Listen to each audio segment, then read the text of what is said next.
አሁን ስላለው ኢትዮጵያ እግር ኳስ ስታስብ ምን ይሰማሃል? ምንድነው መሰረታዊ ችግሩ? በየእግር ኳሱ በየስፖርቱ በተለያየ ቦታ ላይ አመራር ሆነው የሚመደቡበት ጋር ሁሉም ጋር ቡድንተኝነት አለ እና በቀላሉ የምትሰብረው አይደለም። ፋይናንሻሊ ስትሮንግ ካልሆንክ እንደፈለግክ ወጥተህ መጋፈጥ የምትችልበት አይደለም ማሰራሩ። ምን ስለሆንክ ነው እንደዚህ ያልከው የሚል ሰው አለ። ለምን? የሱ ጥቅም ስለተነካ።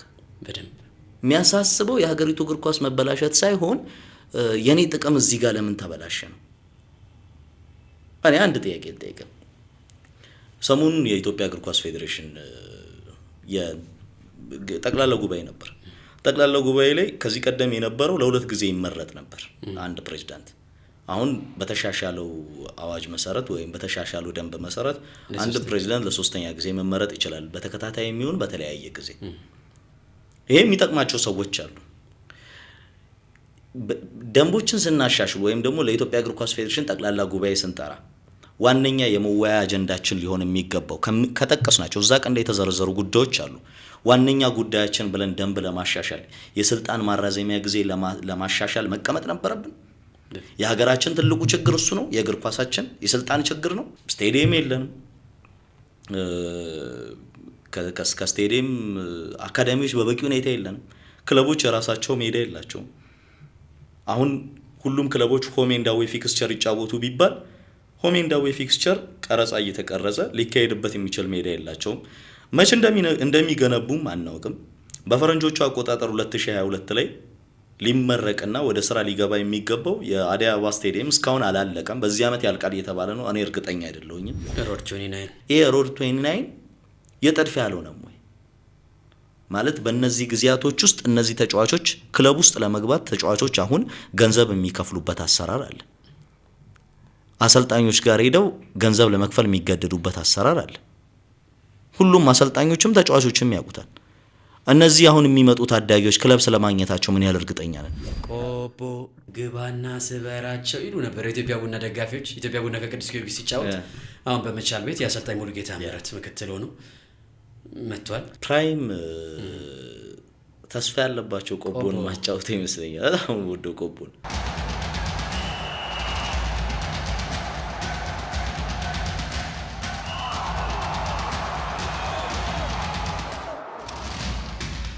ጤና ይስጥልን ክቡራትና ክቡራን፣ የዛሬው የሰባተኛ ፖድካስት ቆይታችን ተጀምሯል።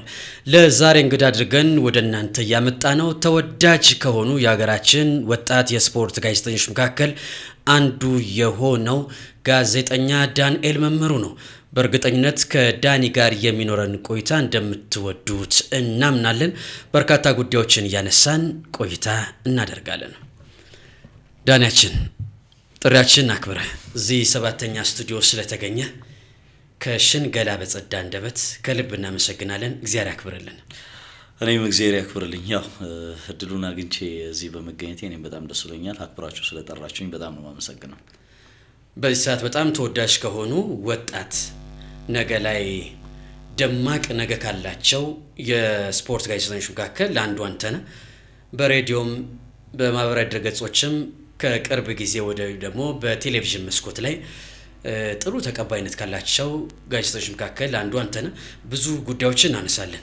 ከህይወት የተቀዱ ሀሳቦችን፣ እግር ኳሳዊ ጉዳዮችን በደንብ አድርገን ለሰባተኛ ፖድካስት ቤተሰቦች እናደርሳለን። ዝግጁ? በሚገባ ዝግጁ። በጣም አሪፍ። ወደ ኋላ መለስ እንበል እስኪ። ብላቴናውን ትንሹን ዳንኤል መምህሩን አስተዋውቀን። ጋዜጠኛ ከመሆን በፊት እድገት ልጅነት ምን ይመስላል? ያው እንደ ማንኛውም ኢትዮጵያዊ ማለት ይቻላል የኔ ልጅነት። ግን ያው በቤተሰብ በአካባቢ ያለ ሰው ምክንያት እግር ኳሱን እንድትወድ የሚያደርጉ ብዙ ሰዎች ይኖራሉ። እኔ ያደኩበት ቦታ ኑራይራ የምትባል ቦታ ነች። ብዙ ጊዜ ከኔ የመጣችው ስንባል ኑራይራን ብዙ ሰው ስለማያውቃት መተሃራ ነው የምንለው ብዙ ጊዜ። ግን ከዛ ከኑራይራ ከሚባል ቦታ የመጣን ብዙ ሰዎች አሉ። ለምሳሌ አንጋፋው ጋዜጠኛ ማርቆስ ኤልያስ አንድ ካምፕ ነበር፣ 6ኛ ካምፕ የሚባል ቦታ ላይ ነበርን።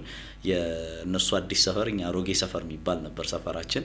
ምንገናኘው ግን ወንዝ ዳር ነበር። የብራዘሮች እኩያ ስለነበር ወንዝ ዳር አካባቢ ላይ ነበር አብረን ብዙ ጊዜ የምንገናኘው። ለምን ወንዝ ዳር ቅዳሜና እሁድ ጋዜጦች ይመጣሉ፣ ማክሰኞና ሮብ ጋዜጦች ይመጣሉ፣ አርብ ዕለት ጋዜጣ ይመጣል። ካስታወስሽ ሱራ ቅዳሜ ዕለት ወርልድ ስፖርትና ኢንተር ስፖርት ጋዜጣ ይመጣ ነበር እና ወንዝ ዳር ላይ መግዛት የሚችለው ይገዛል እና የማይገዛው የመግዛት አቅም የሌለው ደግሞ ሌሎች ሲጨርሱ ከስር ገጽ እየወሰደ ነው የሚያነባው 16 ገጽ ስለነበር። ስለዚህ ኢንተርና ወርልድ አሉ።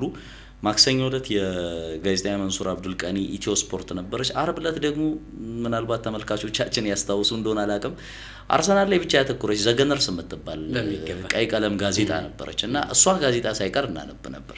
ገንዘብ ያለው ይገዛልናል፣ ስናጣ ደግሞ ገጽ ከስር ለምሳሌ 16ኛውን ገጽ ወስደ ቀጥሎ ደግሞ አንደኛው ገጽ ሊደርስ ይችላል። እንደዛ ነበር እና እዛች አካባቢ ነበር እኛ የተወለድነው። የላይኛው አዋሽ አግሮ ኢንዱስትሪ ይባላል። ለብዙ ሰዎች ስናስረዳ ምን ብለን ነው የምናስረዳው? መርቲ ጣሳ ታውቃላችሁ እንላለን እና የመርቲ ጣሳ እሱን አውቀዋለሁ ያ በቃ እኛ ጋር ነው የሚመረተው እንላቸዋለን። ኑራይራን ከማስተዋወቅ ይልቅ መርቲ በሚለው ስንነግራቸው ይገባቸው። ስለዚህ ብዙ ሰው ኖሃው ሳይኖረው ሲቀር ምን ታደርጋለህ መታራ ነው ተወልደን ያደግነው ይላሉ። ያው ጥርሰ ብልዝ ነን አብዛኞቻችን እዛ አካባቢ ላይ የነበረን ልጆች።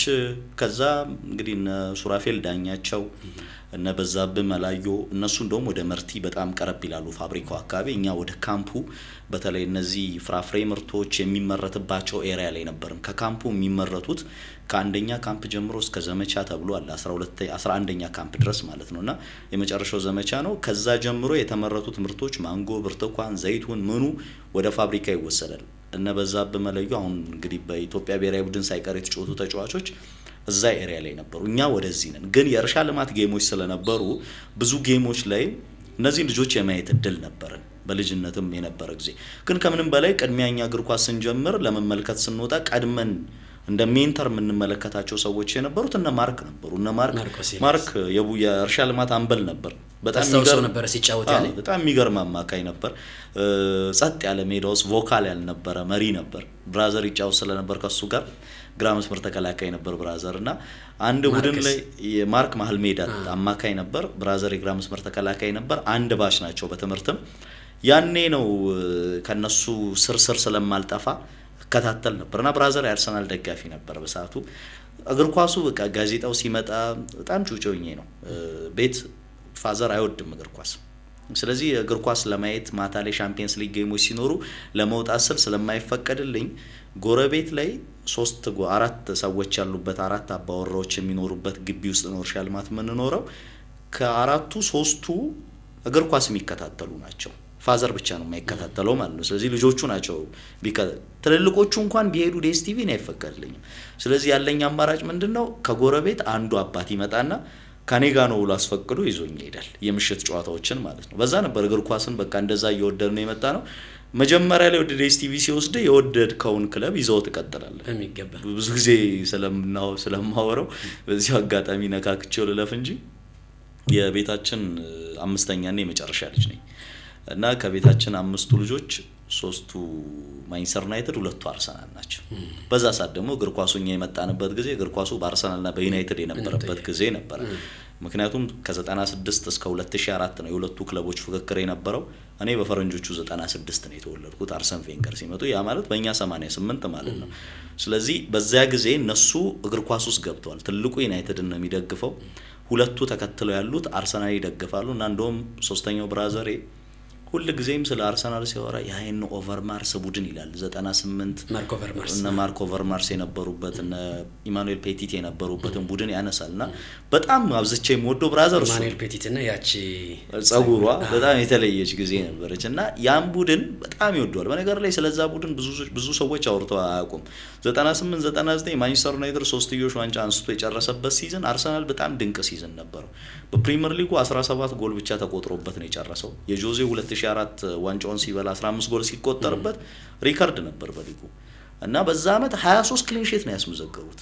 ዩናይትድ ፕሪሚየር ሊጉን ያሳካው 13 ክሊን ሺት አስመዝግበው ነው። በኤፍኤ ካፕ ዩናይትድን ሊጥሉ አንድ ፔናልቲ ነበር የቀራቸው። ፔናልቲውን ስቶት ነው ቤርካምፕ ይመስለኛል የሳተው እዛ ጨዋታ ላይ። ፕሪሚየር ሊጉ ላይ እስከ ጫፍ ነው የተፎካከሩት። ዝቅተኛ ግብ የተቆጠረበት ከፍተኛ ክሊን ሺት ያስመዘገበ ቡድን እስከ 2004 ሪከርዱ ያልተሰበረበት ቡድን ነበርና በጣም አስደናቂ ቡድን ነው። ዋንጫ በሊጉ ያላነሳ ምርጥ ቡድን መጥራት ካለብን ምናልባት ከክሎፕ ሲዝን ጋር ሰዎች ያወራሉ። ወደ ኋላ መለስ ብለን ያንን ድንቅ ቡድን መመልከት የሚኖርብን ይመስለኛል።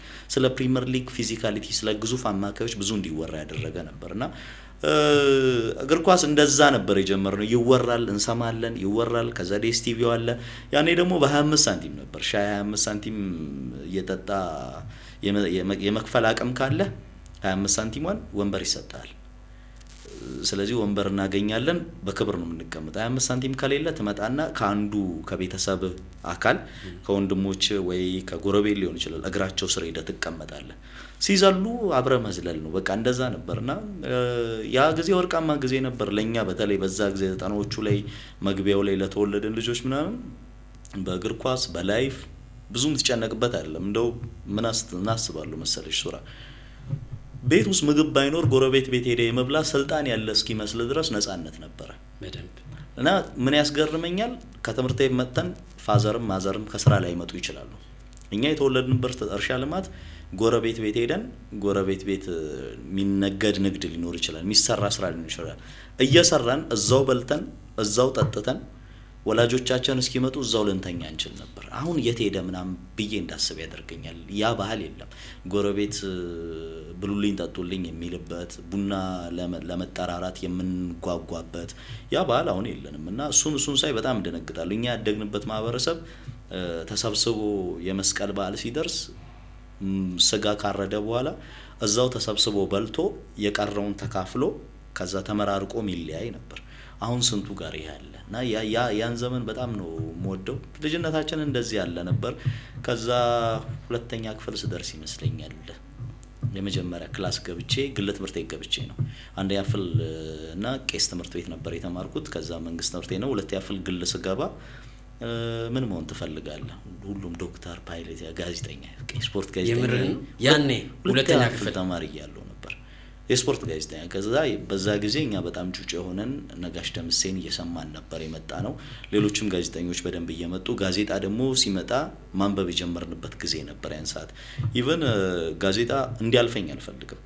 ቅዳሜ፣ እሁድ፣ ማክሰኞ፣ አርብ እንዲያልፈኝ አልፈልግምና አንድ ጊዜ እንደውም ምን አጋጠመኝ መሰለ፣ ጋዜጣ መግዛት ፈልጌያለሁ። ለማንበብ አድጌያለሁ። ያን ሰዓት 4ኛ ክፍል ተማሪ ምናምን ሆናለሁና ገንዘብ አጣሁኝ። 2 ጋዜጣ መግዛት አለብኝ። የቅዳሜዎቹን ኢንተርና ወረደ ስፖርት።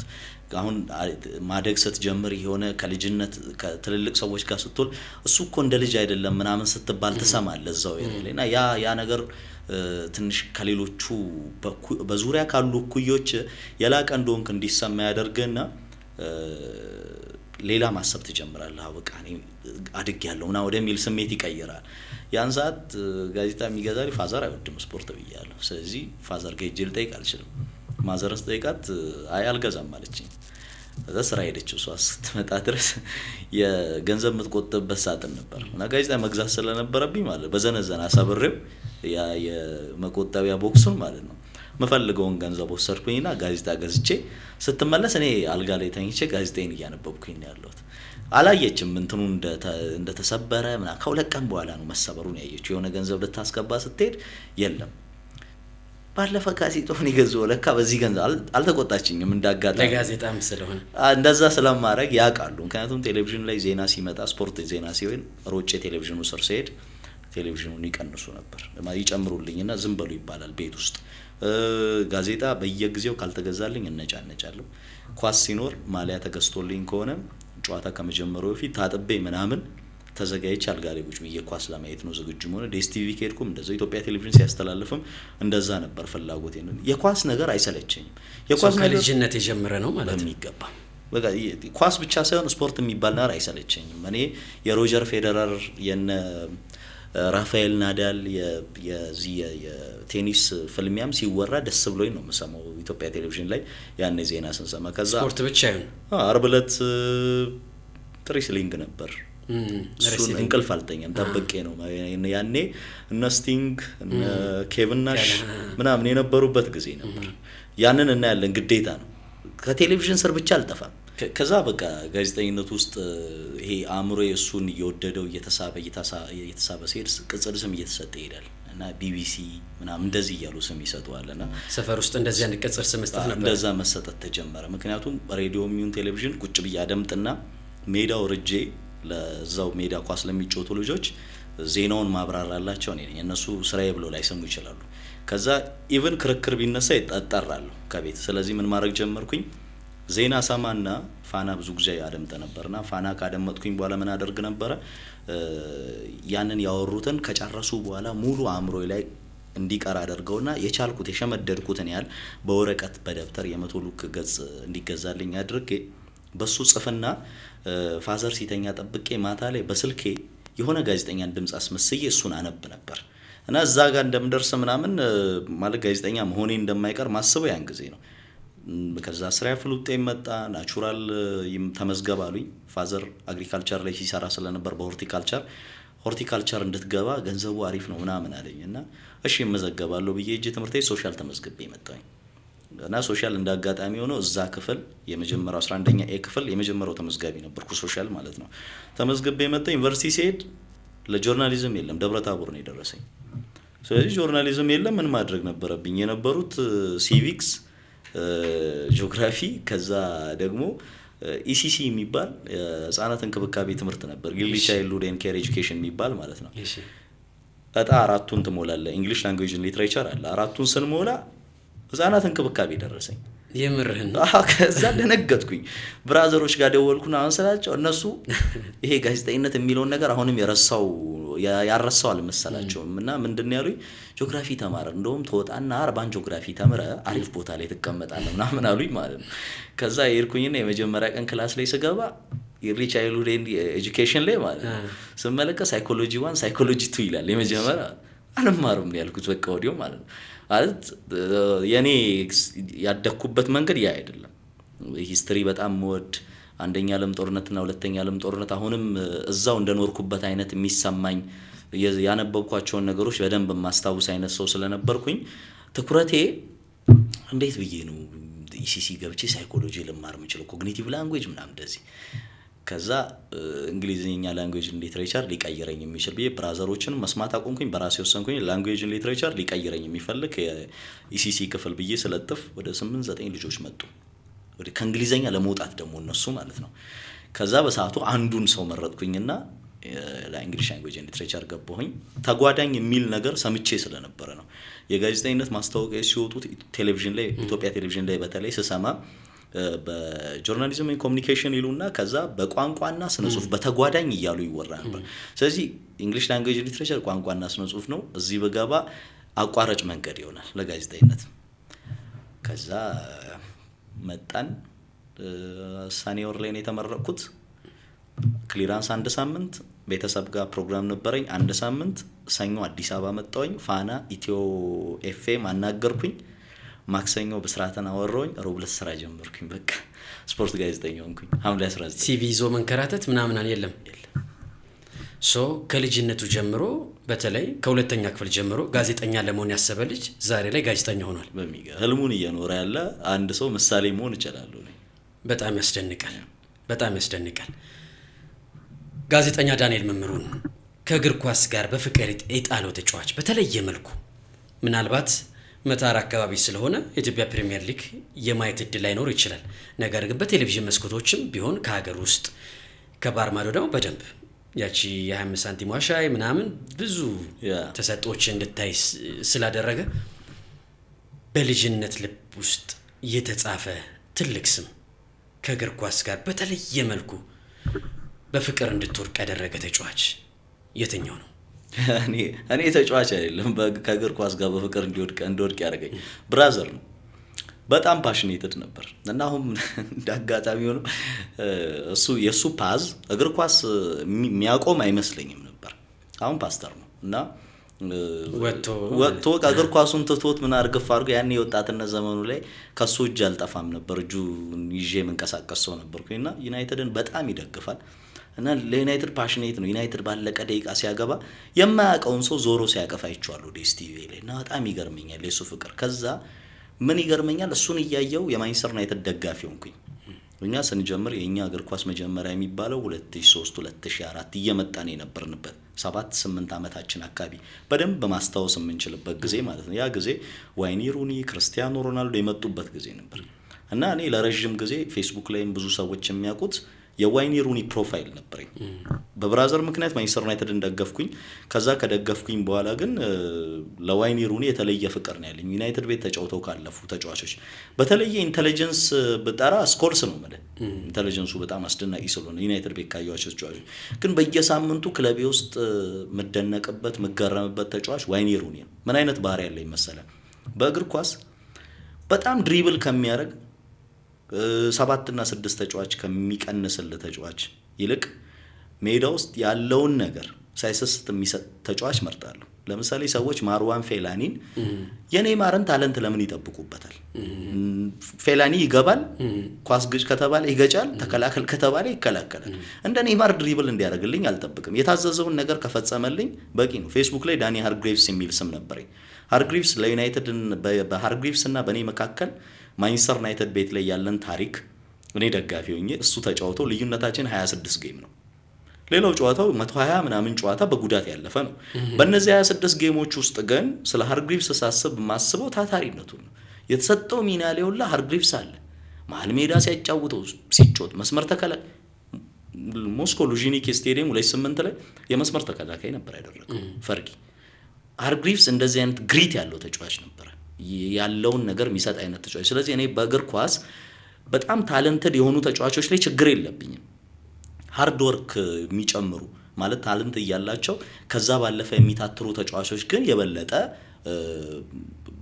ይሄ ምንድነው አግራሞት የሚጭሩብኝ አይነት ተጫዋቾች ናቸው። ሁሉ ነገር ስለ ድሪብል አይደለም። እግር ኳስ ጠንካራ ሰራተኞችም በእግር ኳስ የተሻለ ነገር ማድረግ ይችላል። ክርስቲያኖ ሮናልዶ በጣም ጥሩ ተጫዋች ነው፣ ጠንካራ ተጫዋች እንደሆነ ብዙዎቻችን እናወራለን። ሊዮኔል ሜሲ በተመሳሳይ በጣም አስገራሚ ተጫዋች ነው፣ ብዙ ድንቅ ተጫዋችን እንጠራለን። ግን በጣም ስለ ሃርድ ወርኪንግ ታለንቶች ሰው ሲያወራ አትመለከትም። ለኔ በጣም 90 ደቂቃ ደም ተፍቶ የሚጮህ ተጫዋች አድናቂ ነኝ። ያው ጄራርድ ምናምን ሰው ላይ ወዳቸው ይችላል። እኔ በጣም ነው የምደነቅባቸው ያላቸውን መስጠት ስለሚችሉ ማለት እና ዋይኒ ሩኒን በዚህ ምክንያት ነው የምወደው። ባለፈው ጄራርድ ሲገልጸው ምን ብሎ ነበር መሰለም? የተለየ ወዳጆች ናቸው ስቲቪ ጂ እና ዋዛ በጣም ይወደዳሉ። ሁለቱም ማርሲሳይድ ናቸው። ግን አንደኛው ፓዙ ወደ ኤቨርተን ነው፣ ከዛ ዩናይትድ ባላንጣ ነው ለሊቨርፑል። ግን ሲያወራ ዋዛን በምን መንገድ ነው የገለጸው?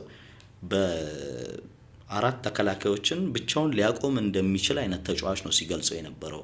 ሁሉን ነገር ማድረግ የሚችል ኦል ራውንድድ አታኪንግ ፕሌየር ብሎ ነበር ሲገልጸው የነበረው። እና ይሄ ከተቃራኒ ቡድን ሲመጣ ለዚህ ተጫዋች ያለ ክብር ላቅ ያለ ሊሆን ይገባል ብዬ አስባለሁ። ብራዘር ዩናይትድን እንደደግፍ አድርጎኛል። ከዛ ግን ከዩናይትድ ጋር እንዳልለያይ ያደረገኝ ሰው ቢኖር ዋዛ ነው። ዋዛ ምናልባት ከክለብ በላይ የለም የሚለውን ሐሳቤ በደንብ የሚገልጽልኝ ሰው ነው። ብዙ ተጫዋቾች ሄደዋል ምን ብለዋል፣ ግን ራሱን ሁሉ ጊዜም ለክለቡ ዝቅ ያደረገ ተጫዋች ነበር። ስኬታማ አልሆን እንጂ ግድ አይሰጠኝም ይላል። እንደውም አንድ ጊዜ ሲያወራ ሮቪን ቫን ፐርሲ ሲመጣ ሰዎች አብረን እንደማንጮት ያወሩ ነበር። ስለዚህ ከመምጣቱ በፊት ክረምት ላይ የሮቪን ቫን ፐርሲ የሚያሳዩ ክሊፖችን አይ ነበር፣ ምክንያቱም ወደ ኋላ ልሳብ እንደምችል አውቀው ነበር ይላል። ይሄ ለቡድን ውጤታማነት የምትከፍለው ዋጋ ነው። አሁን ሮናልዶ ትላንትና በቅርቡ ከፒርስ ሞርጋን ጋር በነበረው ቆይታ ሲያወራው ለዩናይትድ መጫወት ትርጉሙ ምን እንደሆነ የማይገባቸው ተጫዋቾች አለ ሲል ምሳሌው ሩኒ ነው። ያንን መረዳት ያልቻሉ ብዙ ተጫዋቾች ዩናይትድ ቤት ላይ ታገኛል። ያ ጊዜ የነበረው ዩናይትድ ሁሉም ታለንትድ ሆኖ አይደለም። ጆን ኦሼ ታለንትድ ነበር፣ ጠንካራ ሰራተኛ ነው፣ ግን ዴሊቨር ያደርጋል። ሜዳው የተሰጠው አጥቂ ሆኖ ግብ ሲያስቆጥር አይተነዋል። ጆን ኦሼ ግብ ጠባቂ ሆኖ አይተነዋል። ለዩናይትድ መጫወት ታለንት በቂ አይደለም። ወርልድ ክላስም ብትሆን በቂ ላይሆን ይችላል። ሃርድ ወርኪንግ ሜንታሊቲ ከፍ ሊል ይገባል። እንደዚህ አይነት ነገሮችን ይፈልጋል ለክለቡ መጫወትና ዩናይትድ ላይ እንደቆየ ሰው አብዛኞቹ የዩናይትድ ተጫዋች በተለየ መልኩ ቦታ ሰጥቼ ነው ያደኩት። ግን አንድ ተጫዋች በተለየ መልኩ ወድ ነበር። ማንን? ሴስ ፋብሪያስ። ብዙ ሰው ይከራከራል። እኔ ቋሚ 11 ውስጥ ነው ያስገባዋለሁ ሴስ ፋብሪያስን። ታስታውሰዋለህ? ግን የ10ዎቹ አጋማሽ ላይ የነበረው ሚገርም ፋብሪያስ፣ ከእድሜው በላይ የነበረው ፋብሪያስ ሲመጣ ጀምሮ ማስታወስ ጩጬ ነበር። ፋብሪ ጸጉሯን እንደዚህ ጣል አድርገውላ ነው የምናስታውሳትና ከአርሰናል ተጫዋቾች ዩናይትድ ቤት ባለመጫወቱ የሚቆጨኝ ብቸኛው ተጫዋች ነው። የሆነ ጊዜ አይምሮ በጣም ድንቅ ነው።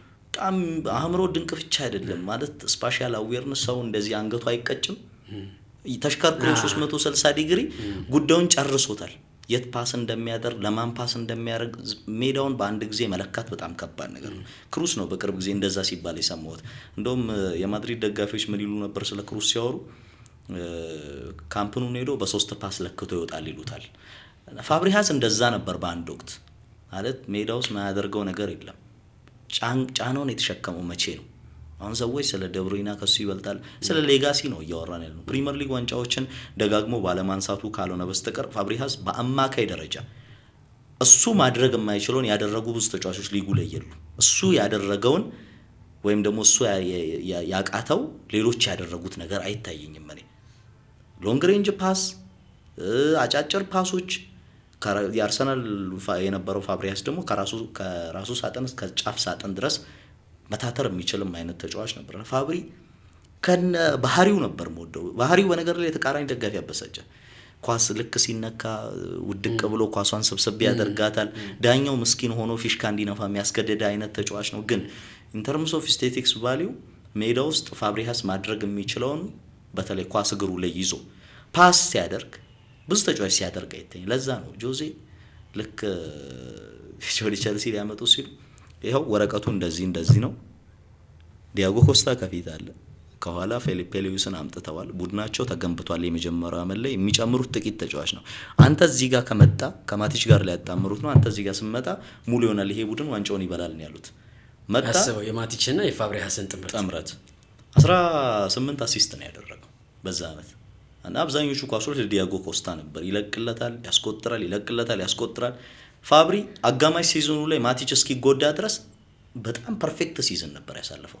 የቴሪ ዳንኤል ኦንሪን 22 አሲስቶች 20 አሲስቶች ሊሰብር ተቃርቦ ነበር 20 አሲስቶች አድርጎ 22 ጎል አስቆጥሮ ጨርሶ ነበር 24 ጎል አስቆጥሮ ጨርሶ ነበር ኦንሪ ማለት ነው ያንን ሊሰብር ከጫፍ ደርሶ ማቲች ተጎዳ 6.5 ላይ ነበር የሚያጫውተው ንጹህ 6 አልነበረም ንጹህ 8 አልነበረም ጠባብ ስፔሶችን ብቻ የሚያካልል ተጫዋች ነበር ማቲች ተጎዳ ፋብሪ ዊክነሱ ተጋለጠና ያን ሪካርድ ሳይሰብር ቀረና ፋብሪሃስ በጣም አስደናቂ ተጫዋች ነበር በጣም ወደው ነው በጣም ደስ ይላል በጣም ከልጅነት ተነስተን ብዙ ጉዳዮችን እንዳሰስን በጣም ደስ በሚል መልኩ ዳንያችንን እንቀጥላለን እግር ኳሱን ከጀመርነው አይቀር ወደ ህይወት ጉዳይ ተመልሰን እንመጣለን እግር ኳሱን ከጀመርነው አይቀር ስለ ኢትዮጵያ እግር ኳስ እናንሳ እስኪ በዚሁ ሙቀታ በዚሁ ከፍታ እዚህ ለመጡ እንግዶቼ እንዲያስቀድሙ የምፈልገውም የዚህ ፖድካስት ዋነኛ ዓላማም የኢትዮጵያ እግር ኳስ ላይ የሆነ ጠጠር መወርወር ነው ከተቻለና ከሆነልን በእኛ ዘመን የኢትዮጵያ እግር ኳስ ትንሳኤ የሚሆን ከሆነ ማየት ነው ቅድም 90ዎቹ ስትል እኛ 90ዎቹን ያጣጣምን ወደ እግር ኳሱን በዛ ልክ እንድናጣጣመው ነው ስለ ኢትዮጵያ እግር ኳስ በርካታ የስፖርት ጋዜጠኞች እዚህ መጥተው ቀደም ሲል ከመታራ ተነሳ ያልኩ ማርቆስ ኤልያስ የቅርብ ወዳጅ ኤርሚያስ በላይነህ ሌሎችም ጋዜጠኞች ስለ ኢትዮጵያ እግር ኳስ የገባቸውን የተረዱትን አቀብለውናል አሁን ስላለው ኢትዮጵያ እግር ኳስ ስታስብ ምን ይሰማሃል ምንድነው መሰረታዊ ችግሩ እውነት መፍትሄው በእኛ ዘመን ነገሮች ተስተካክሉ አስተዳደራዊ እግር ኳሳዊ ችግሮችም ተፈተው አገራችን በእግር ኳሱ በደማቁ ስሟን ማጻፍ ትችላለች ወይ እስኪ ባክህን ስለ ኢትዮጵያ እግር ኳስ አፍታተን እናውራው ሁሉም እዚህ የመጡ ሰዎች ያሉትን ሰምቻለሁ ይታክታል በእርግጠኝነት በጣም ያሳዝናል ማለት ምኑ እንደሚያሳዝን ታውቃለህ ስቴዲየም ገብተህ የሆነ ጨዋታ ውጭ በለታይነ የደጋፊውን ስሜት ትመለከታለህ በቃ ምን ብዬ ልግለጽልሽ ምን አይነት ደጋፊ ነው ያለን ምን አይነት ፓሽን ነው ያለን ብራዚልን ስለ እግር ኳሷ ስናወራ የደጋፊዋን ፍቅር እናወራለን 1950 ላይ ያንን ያለም ዋንጫ ሲያጡ ራሳቸውን ስተው ህይወታቸውን ያጡ ሰዎች ነበሩ በዩራጋይ ሲሸነፉ ያ የእግር ኳስ ፍቅራቸው ያንን መስኪን ባርቦሳን ከሀገር እስኪያገሉት አድርጓቸው ነበር ተሰዶ እስኪሞት ድረስ ማለት ነው ከብራዚል ያነሰ ፍቅር አይደለም ያለ እንደ እግር ኳስ እንግሊዝ ስካሚንግ ሆም ብላ በየዓለም ዋንጫው ከምትጨውለት ፍቅሯ ያነሰ አይደለም የኛ የእግር ኳስ ፍቅር አትሌቲክሳችንን እንወደዋለን እግር ኳሳችንን ግን እናፈቅረዋለን እግር ኳሱን እናፈቅረዋለን በደንብ እግር ኳሱን የሚመጥን ነገር ግን አለን ወይ ካለን እኛ እኔ ወደ አለ ተመልሼ 80 60 50ዎቹ ላይ ላወራ አልችልም በእኛ ዘመን ግን አይመጥን ሜዳ ላይ በመታየው ነገር ቁጭት የሚያድርበት ብዙ ሰው የለም። አብዛኛው ነገር ላይ በነገር ላይ ስፖርት ጋዜጠኛው ጋር ጭምር ስፖርት ጋዜጠኛው ጋር በየእግር ኳሱ በየስፖርቱ በተለያየ ቦታ ላይ አመራር ሆነው የሚመደቡበት ጋር ሁሉም ጋር ቡድንተኝነት አለ እና በቀላሉ የምትሰብረው አይደለም። ፋይናንሻሊ ስትሮንግ ካልሆንክ እንደፈለግ ኮተ የምታወራበት ሀገር አይደለም ያለ ነው። ይሄ ዛሬ ጀመረ አይደለም፣ በፊትም ነው። ይሄንን በድፍረት ያወሩ የነበሩ ጥቂት ጋዜጠኞች ነበሩ። አብይ ተክለማርያም ጋዜጠኛ አብይ ተክለማርያም ነፍሱን ይማረውና ጋዜጠኛ ኢብራሂም ሻፊ ነበሩ በድፍረት ያወሩ የነበሩት። ኢትዮ ስፖርት ላይ የመጀመሪያው የፊት ገጽ ላይ ጋዜጠኛ መንሱር አብዱል ቀኒ ከሀገር ውስጥ እግር ኳስ ችግሮች ጋር በተያያዘ የሚጽፏቸው ጽሁፎች ነበሩ፣ አምዶች ነበሯቸው። ግን አሁን ላይ መጥተ በዚህኛው ጊዜ ፋይናንሻሊ ስትሮንግ ካልሆንክ እንደፈለግከ ወጥተህ መጋፈጥ የምትችልበት አይደለም ማሰራሩ። ምን ስለሆንክ ነው እንደዚህ ያልከው የሚል ሰው አለ። ለምን? የሱ ጥቅም ስለተነካ። በደንብ የሚያሳስበው የሀገሪቱ እግር ኳስ መበላሸት ሳይሆን የኔ ጥቅም እዚህ ጋር ለምን ተበላሸ ነው። እኔ አንድ ጥያቄ ልጠይቅ። ሰሞኑን የኢትዮጵያ እግር ኳስ ፌዴሬሽን የጠቅላላ ጉባኤ ነበር። ጠቅላላ ጉባኤ ላይ ከዚህ ቀደም የነበረው ለሁለት ጊዜ ይመረጥ ነበር አንድ ፕሬዝዳንት። አሁን በተሻሻለው አዋጅ መሰረት ወይም በተሻሻለው ደንብ መሰረት አንድ ፕሬዝዳንት ለሶስተኛ ጊዜ መመረጥ ይችላል፣ በተከታታይ የሚሆን በተለያየ ጊዜ። ይሄ የሚጠቅማቸው ሰዎች አሉ።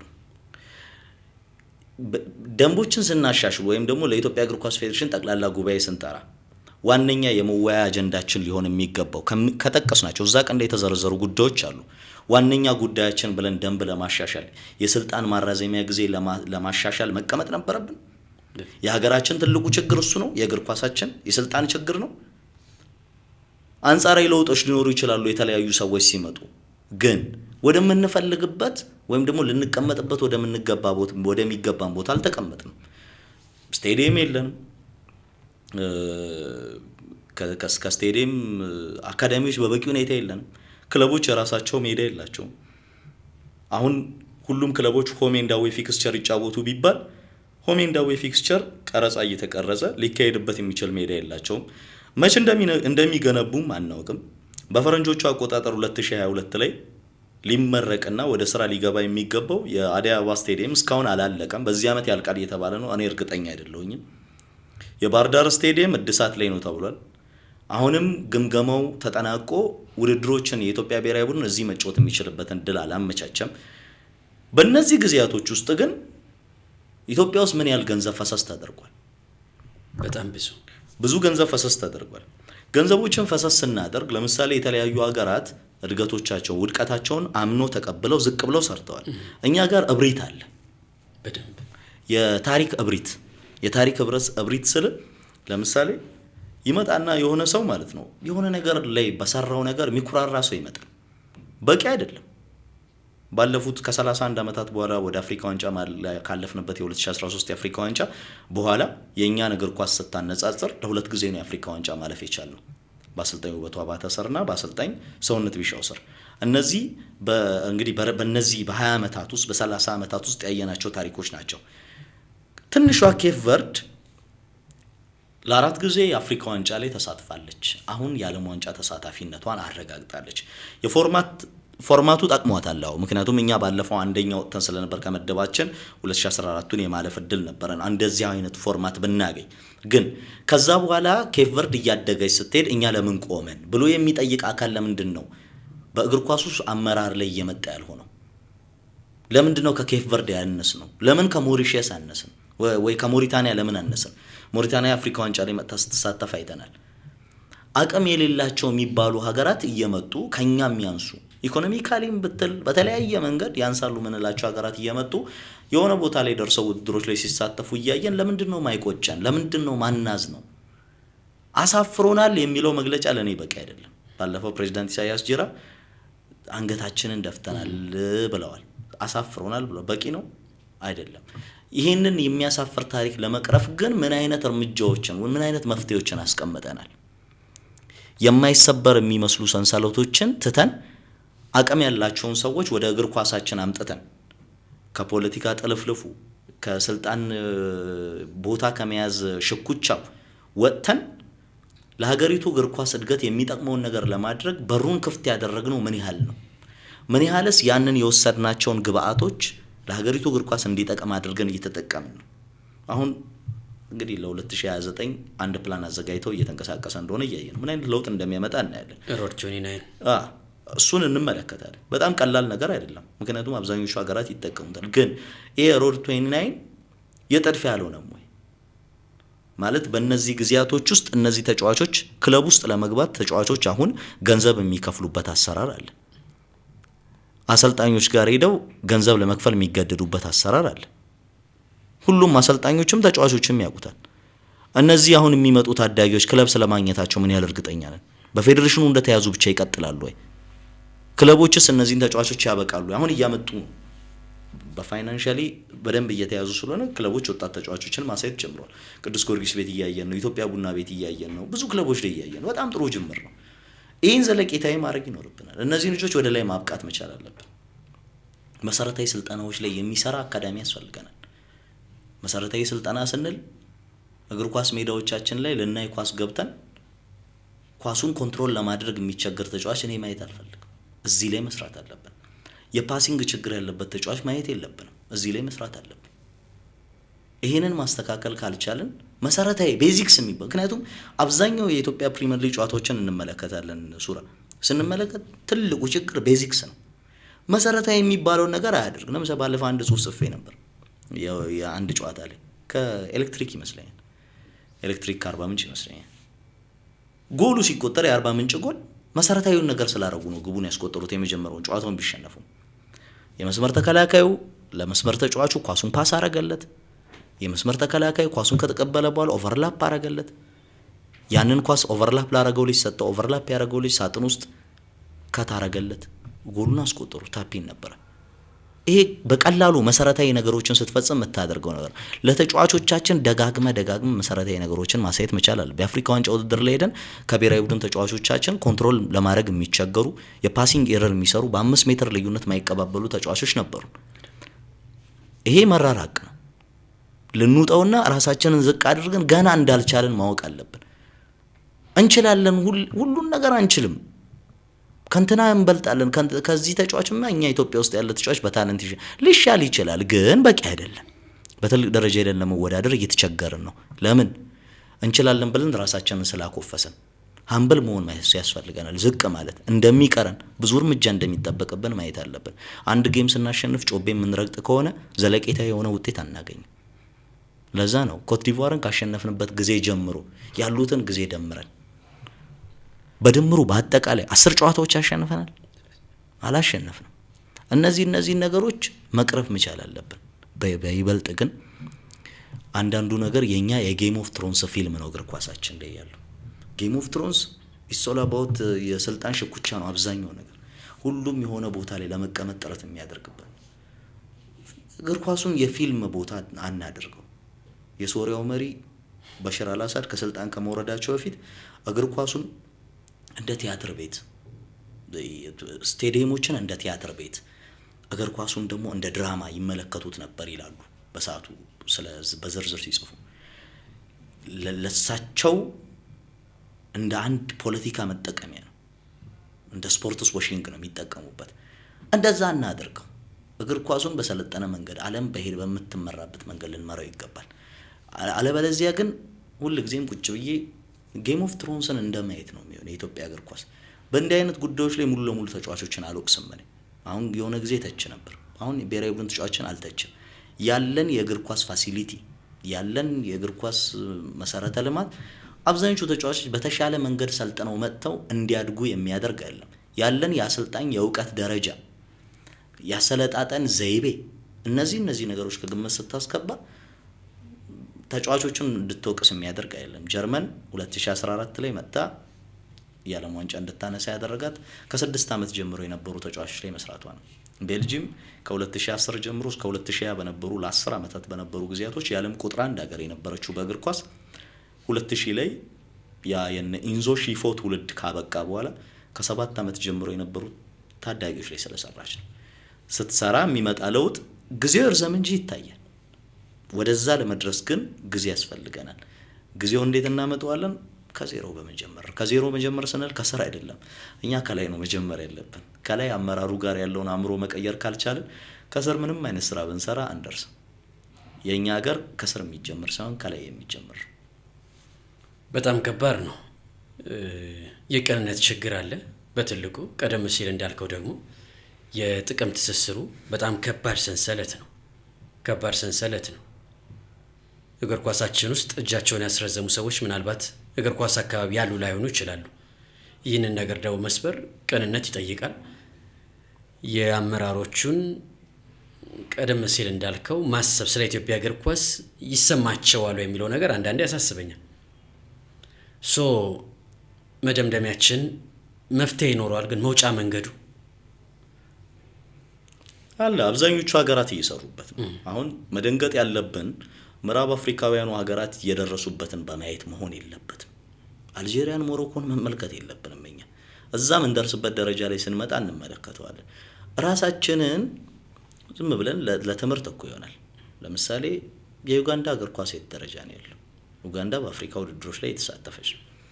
የኬንያ፣ ሱዳንን መመልከት አለብን። ለምሳሌ ስደተኛው ብሔራዊ ቡድን ስለሆነ ነው ብሔራዊ ቡድናችን ስኬታማ መሆን የተሳነው ይላል ሰዎች። የሱዳን ብሔራዊ ቡድን ለአፍሪካ ዋንጫው ማለፉን አረጋግጧል። አንድም ጨዋታ በሜዳው አላደረገም። ጦርነት ላይ ነው ያለችው ሀገሪቱ። ሁለቱ ትልልቅ የሀገሪቱ ቡድኖች ከሱዳን ሊግ ውጭ ናቸው የተጫወቱ ያሉት።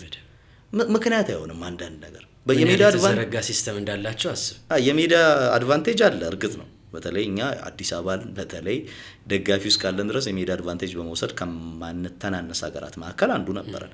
ግን ከአቅም በላይ ሲሆን አንዳንድ ጊዜ የምታስቀድማቸው ጉዳዮች ይመጣሉ። የሱዳን ብሔራዊ ቡድን ለዓለም ዋንጫው እኮ ለማለፍ ተቃርቦ ነበር መጨረሻ ላይ በአቋም መውረድ የወረደው እንጂ እስከ ጥሎ ማለፍ የመግባት እድል ነበር።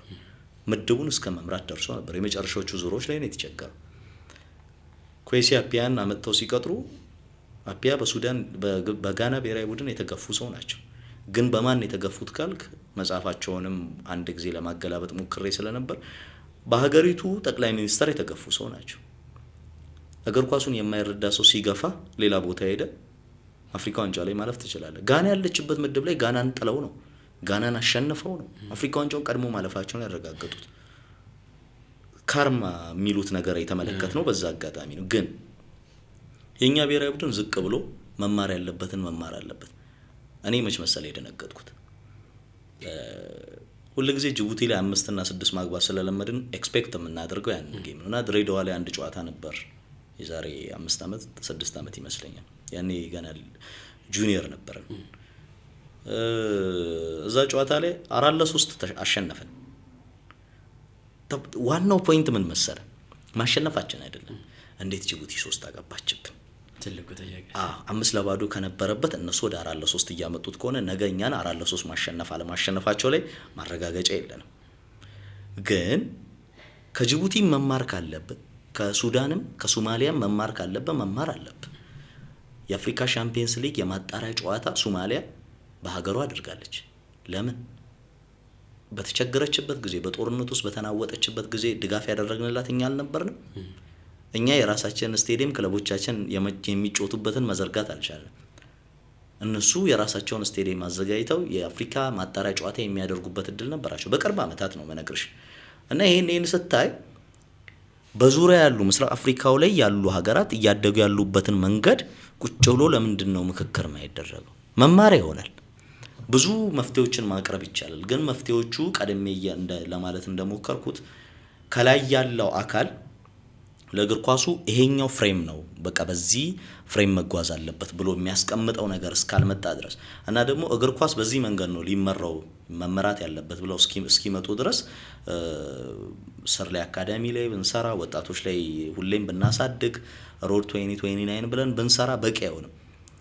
እግር ኳሱን በምን ያህል ደረጃ የተረዳ ነው? ልክ ለምሳሌ የባለፈው የደቡብ ሱዳን ብሔራዊ ቡድን የባስኬትቦል ቡድን ኦሎምፒክ ላይ ሄዶ ከአሜሪካ ብሔራዊ ቡድን ጋር ሲፎካከር አብዛኛው ሰው ደቡብ ሱዳን ደጋፊ ነበር። የደቡብ ሱዳን ሀገርነት ጥያቄ መቼ እንደተመለሰ እናውቀዋለን። ቅርብ ጊዜ ነው። ያ ቡድን ሄዶ ከአሜሪካ ጋር በ3 ፖይንተር ሹቶች የአሜሪካ ብሔራዊ ቡድንን በልጦት ተቸግሮ ነበር። ሰከንድ ሃፍ ኦፍ ዘ ጌም አሜሪካ ስራ የሰራችው ይሄንን 3 ፖይንተራቸው ላይ አልመው የሚወረውሯቸውን ኳሶች ሚድ ሬንጅ ሹቶቻቸውን ለማቆም ነበር አሜሪካ የገባችው። ትልልቅ ተጫዋቾች አሏት፣ አሸነፈች። የአንድ ነጥብ ልዩነት ነበር ጌሙ። ትልቁ ፖይንት ግን ምንድነው በአሜሪካ NBA ተጫውቶ ያሳለፈ ሰው አምጥተው ነው ፌዴሬሽናቸው ላይ መሪ ያደረጉት። ይሄ ሰው በተለያዩ ዓለም ላይ ያሉ ተጫዋቾቻቸውን አምጥተው እንዲጫወቱ አድርጓል። ኬፕ ቨርድ እንዴት ነው ወደ እዛው ቦታ ማለፍ የቻለችው? አንዳንድ ጊዜ በሀገር ውስጥ ባለ ታለንት ብቻ ላታልፍ ትችላለህ። የማይንድ ሴት ለውጥ የሚፈልግ ነገር ስለሆነ እግር ኳስ በራሱ ሜንታሊቲ ማተር ያደርጋል በእግር ኳስ እና ሀገራት እንዴት ነው እየሄዱ ያሉት? እኛስ እንዴት ነው የተራመድን ያለነው? የውጭ ተጫዋቾች አናመጣም፣ ብዙ ትውልድ ኢትዮጵያውያን አሉ አናመጣም። ችግሩን ደጋግመው ይነግሩናል። ያላነሱም ግን መታገል አለብን። መቀየር ያለብን ነገር ካለ መቀየር አለብን። በቅርብ ጊዜ አንጎላ አፍሪካ ዋንጫ ላይ ያስደነቀችን ተጫዋቾች አብዛኞቹ አንጎላ ውስጥ የተወለዱ አይደሉም። በጣም ሲያስደንቁን ነበር። ሌሎቹም ሀገራት በተመሳሳይ መንገድ ነው የሚመሩት አይደለም። እና አንጎላና እና ኬፕ ቨርድ አልጄሪያ ከ2014ቱ ቫሂድ ሀሊል ሆርዚች ከያዙት ቡድን ጀምሮ 14 እና 15 ተጫዋቾች አልጄሪያ ያልተወለዱ ናቸው። ሞሮኮ 2018 የዓለም ዋንጫ ጀምሮ 2018 የዓለም ዋንጫ ላይ ለምሳሌ በሮናልዶ ፖርቹጋል 1-0 ስትሸነፍ ከቡድኑ 23 ተጫዋቾች 18ቱ ከሞሮኮ ውጭ የተወለዱ ናቸው።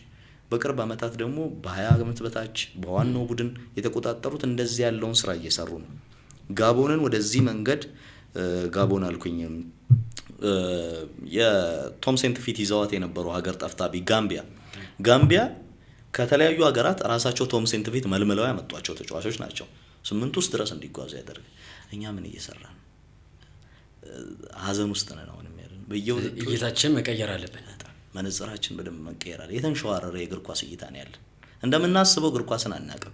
ኢትዮጵያ ውስጥ ምን ይባላል መሰለህ? ጋዜጠኞች ሰናወራ እግር ኳስ ኒውክሊየር ሳይንስ አይደለም። ኒውክሊየር ሳይንስ አይደለም፣ ግን የተንሸዋረረ እይታ ካለ ኒውክሊየር ሳይንስ ይሆናል። ለዛም ነው የትም እየሄድን ያለን ያልሆነ። ቆም ብለን ማሰብ ያስፈልገናል። ዳንያችን ብዙ ጉዳዮችን እያነሳን ነው። ቀደም ሲል ስለ ኢትዮጵያ እግር ኳስ ችግር እንደዚሁም ደግሞ የመፍትሄ ትልቅ መንገድ ጠቁመናቸዋል። ከእግር ኳሳችን ሳንወጣ የዘንድሮ ኢትዮጵያ ፕሪሚየር ሊግን ለየት የሚያደርገው ወደ መዲናችን አዲስ አበባ መመለሱ ነው። በጣም ደስ የሚል ዜና ነው። በጣም ትልቅ ብስራት ነው። እስካሁን ባለው የ4 ሳምንት ቆይታ ሊጉ ወደ መዲናችን መመለሱ ሜዳ ላይ ያለው እንቅስቃሴ ከደጋፊዎች ጋር በተገናኘ ምን ማለት እንችላለን? አሪፍ ነው። ሊጉ ወደ አዲስ አበባ መመለሱ እግር ኳስ መጠማት እግር ኳስን ለመመልከት መጠማት ከሌለባቸው ቦታዎች መካከል አንዱ አዲስ አበባ ነች። በግልጽ የአዲስ አበባ ስቴዲየም የእግር ኳስ አድባሩ ይናፍቃል። እኔ ምን ይላል መሰለ አንድ ወዳጄ ኳስ ያለቀን እዚህ ለጋር ስቴዲየም ዙሪያው እስከ እስጢፋኖስ ድረስ ያለው ድባብ እንዴት ያለ ያስቀናል። ብዙ መስመሮች ሙሉ ማለት ስንት ሰዓት በሰልፍ የሚገባ ሰው ብዙ ነው የነበረበት እና ያንን ድባብ ማጥፋት በጣም የሚያሳቅቀው ስቴዲየም ጋር መጥተህ ጭር ሲል ስቴዲየም አመድ መስሎ መመልከት ማለት አመዳማነቱ አልተቀየረም። የአካባቢው እያንዳንዱ ነገር እኮ ተቀይሮ አይደለም፣ ግን የእግር ኳስ ደጋፊዎች ሲኖሩበት ማጣፈጫ ነበሩ። የአካባቢው ደስታ ነበሩ። ታክሲ ተሰልፎ ለረጅም ላለፉት 5 ዓመታት 6 ዓመታት ስቴዲየሙ ላይ ጨዋታ ባለመኖር ታክሲ ጋር ተሰልፎ የሚሰላች ሰው አሁን አይሰላችም። ስቴዲየሙ ውስጥ ሆኜ እመለከታለሁ። ወደ ታክሲው ዞሬ ሰዎች ተሰልፈው ጆሮአቸው አይናቸው ወደ ስቴዲየሙ ነው። የደጋፊው ጩኸት፣ ጭፈራ ትኩረት ይስባል። ይሄን መመልከት ማን ይጠላል? ኢትዮጵያ ቡና ቅዱስ ጊዮርጊስ ሲቲ ካፑን ጨዋታ ስንመለከት ምን አይነት ድባብ ነው ያየነው? ከዛ ፕሪሚየር ሊጉ ሲጀመር የነበረው ድባብ ምን አይነት ድባብ ነው? ይሄንን ማጣት አያስፈልግም። ይሄንን ምለው ለአዲስ አበባ እግር ኳስ ብቻ ሳይሆን አዲስ አበባ ላይ ላለ ተመልካች ብቻ ሳይሆን የትኛውም ክልል ላይ እነዚህ ግን የአዲስ አበባ ተመልካች ላይ ስናወራ ያለፉትን ዓመታት 6-5 ዓመታት በየከተማው ክለቦቻቸውን ፍለጋ ኳትነዋል። ድሬዳዋ ሄደዋል፣ ጅማ ሄደዋል፣ ባህር ዳር ሄደዋል፣ ሐዋሳ ሄደዋል። የቀራቸው ቦታ የለም። እና ለዚህ ህዝብ ለዚህ የእግር ኳስ ፍቅር መቼም የማይሞት የእግር ኳስ ፍቅር ነው ያለው። ውጤት መጣም አልመጣም ያ በጣም ደስ የሚል ነገር ይመስለኛል። ግን በዚህ ሜዳ ባይሆን ደግሞ የበለጠ ደስ ይለኝ ነበር። የመጀመሪያው ፍጹም ማያ ሜዳ ጭራሽ እንደውም አንድ ሜም እኮ ሰርተዋል ሶሻል ሚዲያ ላይ። ይሄ ሜዳው ላይ ያ ትንሽ ሽፍታና ቋቁቻ ተብሎ እኮ ምርት ይዞበታል። እና በጣም ያሳዝናል። እንደዚህ አይነት ነገር ማለት ተዘግቶ ነበር፣ እድሳት ላይ ነበር። ግን ሳሩን እንደዚህ ይዘውት ቆፈር አድርገው ሲተክሉት ነው ቀልድ እንደያዙ የገባኝ እኔ። አልገባንም። አሁንም ቀደም ሲል የእግር ኳስ እይታችን አልገባንም። ይሄ ቀልድ ነው የያዙት ማለት ስቴዲየምን እድሳት ብለህ ዘግተህ ቆፈር አድርገህ ምናምን መተክለው ነገር። ይሄ አበባ መትከል አይደለም። አበባ መትከልና የስቴዲየም ሳር ንጣፍ ይለያያሉ። ቀልድ ካልሆነ በስተቀር ስቴዲየም ትልቁን የአዲስ አበባ ስቴዲየም እንደዚህ መቀለጃ ማድረጋችን ያስቀኛል፣ ያሳዝነኛል። ስቴዲየም የመጀመሪያውን ጨዋታ ለማየት ስመጣ ሸገር ሲቲ ይመስለኛል የመጀመሪያውን ጌም ያደርክ የነበረው ከኢትዮ ኤሌክትሪክ እና ባጅ ለመቀበል ካንተ ጋር ቀን ተደዋውለን ነበር። ባጅ ለመቀበል ሲሄድ 5 ሰዓት አካባቢ ነው። ይሄ ሜዳ አይሆንም ብዬ ስጽፍ የቀደመኝ አልነበረም። ፎቶ ሳላነሳ የሜዳው ነገር አሳሳቢ እንደሆነ ለመጻፍ ወደ 5 ሰዓት 6 ሰዓት አካባቢ ነበር ጽሁፉን የጻፉት። ከዛ ኦቤን ላይ ሲለቀቅ ሁሉም ሰው ህዝብ አይቶታል እና ያሳፍራል። እንደውም የሆነ ቦታ ያየሁት ላሊጋ ላይ ሂት ማፕ ያሳየ ለተጫዋች የረገጠው ሂት ማፕ ነበር የሚመስለው ተብሏል። ማለት የመጀመሪያ ቀን እንደዚህ ስትባል ሊጉ ከስንት ጊዜ በኋላ እንደሚመጣ ድግሱ ላይ እንደማበላሸት ነው። ምክንያቱም አንድ ጊዜ ምን ይባላል መሰለ ምንም ትችት የሌለበት ድግስ በቃ ይዘጋጅ ተብሎ ኮሚቴ ተዋቅሮ በጣም ባለጸጋ የሆኑ ሰው ናቸውና ኮሚቴ ተዋቅሮ ከባድ ድግስ ተደገሰ እና ሰው ሁሉ ምን አይነት ድግስ ነው እያለ ይወጣል ድግሱ ላይ እና ግን ያ ድግስ ግን አለቃ ገብረሃና ነበሩት እና አለቃ ተጠየቁ። አለቃ እንዴት ነበር ድግሱ? የመጨረሻ ሰው ናቸው፣ የእሳቸው ቫሊዴሽን ይጠበቅ ነው። ድግሱ ጥሩ ነበር ግን ሰው በዛበት አሉ እሳቸው ማለት ነው። ሳይተቹ ላለመውጣት ነው ያን ያደረጉት። ይሄ ግን የመጀመሪያው ዙር ላይ አዲስ አበባ መመለሱን ወደ ከዛ በኋላ ሌሎች ነገሮች መተተቻቸው ነገሮች ነበሩ። ከደጋፊና ጋዜጠኛ ከሚቀመጥበት ቦታ ጋር በተያያዘ ከዛ በኋላ የምሳሳት ጨዋታ ሰባን እንኳን እኮ ወደ ቤት በሚገባ 7 ሰዓት ላይ ሰርቶ የሚኖር ሰው ነው ያለን። 7 ሰዓት ላይ ኢትዮጵያ ቡና ጌም እያለው ሜዳው ባዶ ነው። ኢትዮጵያ ቡናና ቅዱስ ጊዮርጊስ ሁለቱ ቡድኖች ኢትዮጵያ ቡናም ቅዱስ ጊዮርጊስ ምን ያህል ደጋፊ እንዳላቸው ይታወቃል። ቀደም ሲል ገና ከቤት ስንወጣ ጠዋት ላይ የሁለቱ ቡድኖች ደጋፊዎች ማሊያ አድርገው ሲወጡ የሚሰማኝ ስሜት ልነግርህ አልችልም። ሜዳ መጣ የሁለቱም ደጋፊ ስሜት ይነዝራል። ኳሱ የለም እኮ ዳንያችን፣ ኳሱ የለም። ኳሱ እኮ በጣም አያስደንቅም። ግን የደጋፊው ድባብ የቡና ደጋፊ ሲገባ ለተጫዋቾቹ የሚያደርገው አቀባበል፣ ቅዱስ ጊዮርጊስ ደጋፊዎች ከጫፍ እስከ ጫፍ የሚዘምሯት መዝሙር፣ እያንዳንዱ ነገር ሞዛይኩን ማየት በቃ ያስደስታል። እዛ ጋር ያለውን ድባብና 7 ሰዓት ላይ ሁለቱም ቡድኖች በተለያየ አጋጣሚ ከተለያዩ ክለቦች ጋር ጨዋታ አለ። ስቴዲየም አይሞላም። ሌላ ጊዜ ሞላ ነበር ስቴዲየም። በምን አግባብ ነው የ7 ሰዓት ፀሐይን ተመልካች ሊቋቋም ይችላል? ተጫዋቹ 7 ሰዓት ሲጫወትና 9 ሰዓት ሲጫወት ልዩነት የለውም ወይ? መፍትሄ ማበጀት ያስፈልጋል። አንደኛ አብዛኛው የኢትዮጵያ ፕሪሚየር ሊግ ጨዋታዎችን የማየት እድል እንዳለው ሰው ስላየዋቸው የዚህ አዲስ አበባዎችን የ7 ሰዓቶቹ ጨዋታዎች አያምሩም፣ ለአይን አይስቡም። የተሻለ ፎክር ያለባቸው ጥላው ከገባ ፀሐዩ ከገባ በኋላ የ10 ሰዓቶቹ ጨዋታዎች ላይ የተሻለ ፎክር እናያለን። አብዛኞቹ ጥሩ ጌሞች ሆነው ያዩዋቸው የ10 ሰዓት ጌም በቅርብ ሳምንታት ቅዱስ ጊዮርጊስ ከሸገር ሲቲ ጋር ያደረገው ጌም በጣም ቆንጆ ጨዋታ ነበር። ባህር ዳር ከኢትዮጵያ ቡና ከሀዲያ ሆሳዕና ያደረገው ጨዋታ የ10 ሰዓት ጨዋታዎች እኔ በጣም አሪፍ ሆነው አግኝቻቸዋለሁ። ግን አንደኛ ተጫዋቾቻችን የሚመጥን ሜዳ እናዘጋጅ። ውድድሩን ወደ አዲስ አበባ መመለስ ብቻውን ፕሮፓጋንዳ እንዳይሆን ሰጋለሁ እኔ። ውድድሩን እኮ መልሰናል ብሎ በኩራት የሚያወራ የመንግስት ተቋም ይመጣል። ውድድሩን መመለሱ በጣም ደስ የሚል ነው። ውድድሩን የመለስነው ግን በትክክለኛው ፋሲሊቲ ላይ አይደለም፣ በትክክለኛው መሰረተ ልማት ላይ አይደለም። እግር ኳሱን የሚረዳ ሰው ቢኖር፣ ስለ እግር ኳሱ እያንዳንዱ ነገር የሚቆረቆር ሰው ቢኖር እነዚህ ተጫዋቾች እዚህ ሜዳ ላይ እንዲጫወቱ መፍቀድ አልነበረበትም። እነዚህ ተጫዋቾች ለኢትዮጵያ ብሔራዊ ቡድን ሄደው የሚጫወቱ ናቸው። ለዛም ነው አይደለ ኢትዮጵያ ውስጥ የሚመጥን ሜዳ ስለሌለ ከኢትዮጵያ ውጭ ወጥተው በስደት እንዲጫወቱ የሚደረጉት። ሊጉ የብሔራዊ ቡድኑ ነጸብራቅ ነው። ስለዚህ ወይ ደግሞ ብሔራዊ ቡድኑ የሊጉ ነጸብራቅ ነው። እዚህ ሊጉ ላይ የምንመለከተውን ብሔራዊ ቡድን ነው እዛ የምናገኘው። ሌላ ምንም የተለየ ነገር የለውም። ስለዚህ እነዚህ ተጫዋቾች ቢጎዱስ ከሜዳው ለመመቸት ጋር በተያያዘ አንድ ተጫዋች ጋር ሳወራ ምን ብሎኝ ነበር? ስቴዲየሙን ሄዶ ቼክ አደረገ። አልጠቅስልም ስቴዲየሙን እና ቆዳ ጫማ አድርገው ነው ገብተው የስቴዲየሙን ሁኔታ የሚመለከቱት። ተጫዋቹ ተማሮ ነው ይሄን የሚያወራው። እና ይሄ ሜዳ ብቁ ነው የምንባለው የኢትዮጵያ እግር ኳስን ይሄ ሜዳ ላይ ጨዋታዎች ይደረግ ብለው ፍቃድ የሚሰጡ አካላት ፍቃድ የሚሰጡን እነሱ በቆዳ ጫማቸው ቼክ አድርገው ነው። እኛ ግን ታኬታ አድርገን ስንገባ ታኬታው በሳር ተሸፍኗል። ወደ ውስጥ ሲሰምጥ ልትመለከት ትችላለህ። ሜዳው ወጣ ገባ ነው። ኳሱ ሲመጣ ያስኩት ያለውን ኳስ ግብ ጠባቂው ሲነጥርበት ደጋፊው ግብ ጠባቂውን ነው የሚሰድበው። ተጫዋቾች ያስኩት ያሉትን ኮንትሮል አረግም ብለው ኳሱን ነጥሮ ሌላ ታሪክ ውስጥ ይከታል። የሜዳ ፋሲሊቲያችንን ሳናስተካክል ውድድሩን ወደ አዲስ አበባ መመለስ በቂ አይደለም። መጥፎ ጅምር አይደለም፣ ግን የበለጠ ስራ ይጠበቅብናል ብዬ ነው የማስበው። ሐዋሳን እንመልከት፣ የድሬዳዋ ሜዳ እንመልከት። ስቲል ጥሩ ሜዳዎች ናቸው፣ ግን በአግባቡ የተሻለ ደረጃ ላይ እንዲደርሱ ደግሞ ማድረግ ይኖርብናል ብዬ አስባለሁ። ለኢትዮጵያ እግር ኳስ ትልቅ አቅም ናቸው ተብሎ የሚጠበቁት ሁለቱ ቡድኖችን ደግሞ በተቻለ አቅም የሰዓት ሁኔታ በደንብ ሊታሰብበት ይገባል። ምክንያቱም እነሱ ወደ ሜዳ መጡ ማለት ተጫዋቾች ይነቃቃሉ፣ ተጫዋቾች ተነቃቁ ማለት ደግሞ ያላቸውን ነገር ይሰጣሉ። ያላቸውን ነገር ሰጡ ማለት ከሜዳ ውጪ መነጋገሪያ ይሆናል። ኳሳችን በአንድም በሌላም መነቃቃት ይደርሰዋል ማለት ነው። በዘንድሮ ኢትዮጵያ ፕሪሚየር ሊግ አሁንም ሁለቱ ቡድኖች ላይ እንቆይ። ኢትዮጵያ ቡናና ቅዱስ ጊዮርጊስ ደስ ካለኛ አንድ በተለይ የመጀመሪያው ቅዱስ ጊዮርጊስ መዳኛችን ትክክለኛው መንገድ የቅዱስ ጊዮርጊስ መንገድ ነው። ባክፎሩ በታዳጊዎች ነው። ሚዱ በተመሳሳይ ፊት ለፊት ላይ አቤል ያለው ነው ሲኒየር፣ ፍጹምና ቢኒያም ፍቅሩ ማከለኛ ላይ ናቸው። በአንድም በሌላም ቅዱስ ጊዮርጊስ ተጨንቆም ቢሆን በአስገዳጅ ሁኔታም ቢሆን ትክክለኛው መንገድ ይዞታል። እንዴት አገኘው ቅዱስ ጊዮርጊስን? ትክክለኛ መንገድ ነው ብያልኩት እንዴት ይገለጣል? በሌላኛው ጊዜ በቀደሙ ቅዱስ ጊዮርጊስ ቢሆን አንዳንድ ተጫዋቾች ቅዱስ ጊዮርጊስ ስለመጫወታቸው እጠራጠራለሁ። ግን ይሄንን ማየት ለኛ ጥሩ ነው።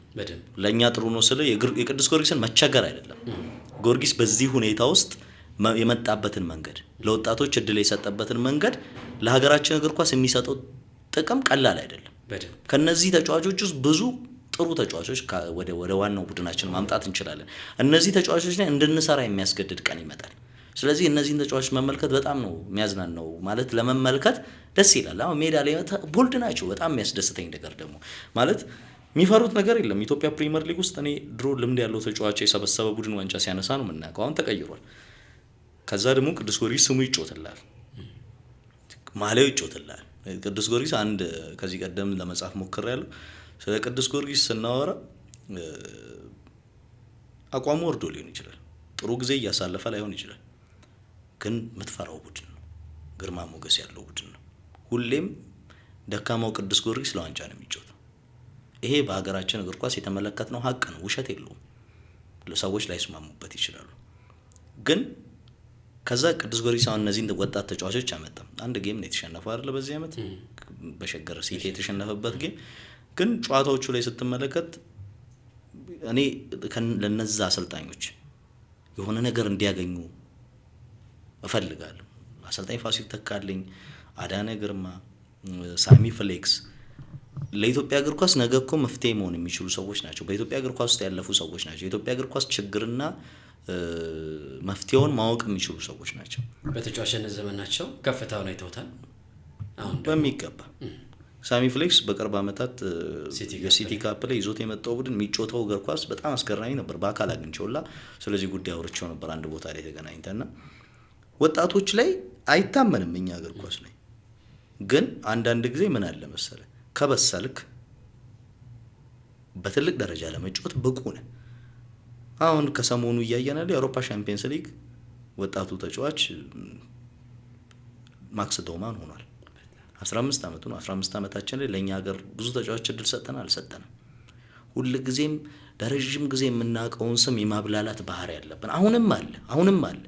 ሁሉም ክለቦች ላይ አልተቀረፈም፣ ግን እያየን ያለነው ነገር አለ። ለምሳሌ ቅዱስ ጊዮርጊስ፣ ኢትዮጵያ ቡና ላይ ይሄን እያየን ነው እና ይታገሱን አይተናል ምን ያህል አቅም እንዳላቸው። በጣም እኔ በዚህ 4 ሳምንት ቡድን ስራ ባል ሁለቱ ሚዶች 6 አውታሙ ጉሉላትን 6 አድርገ ይታገሱን 8 አድርገ ምን አይነት ቡድን ልትሰራ እንደምችል በተመሳሳይ በፍቃዱን ማንሳት እንችላለን። በኢትዮጵያ ቡና በኩል ምን አይነት ያለፈው ዓመት ድንቅ ነበር፣ ዘንድሮ ድንቅ ሆኗል። እኔ ሳየው ትዝ የሚለኝ ሽሪላን ያስታውሰኛል። አህመድረሺ ሽሪላ ሲመጣ በኋላ ላይም አይሌ ገብረትንሳኤም ሲመጣ በዚህ ልክ ኢትዮጵያ ቡና ያቺ እኔ ደግሞ ጭራሽ ፉልባክ አይመስለኝም። ማን እንደሚያስታውሰኝ ታውቃለህ? 2020 ዩሮ ላይ ጣሊያን ዋንጫውን ስታነሳ ስፒናዞላ ነበር የመስመር ተከላካይ እስኪጎዳ ድረስ።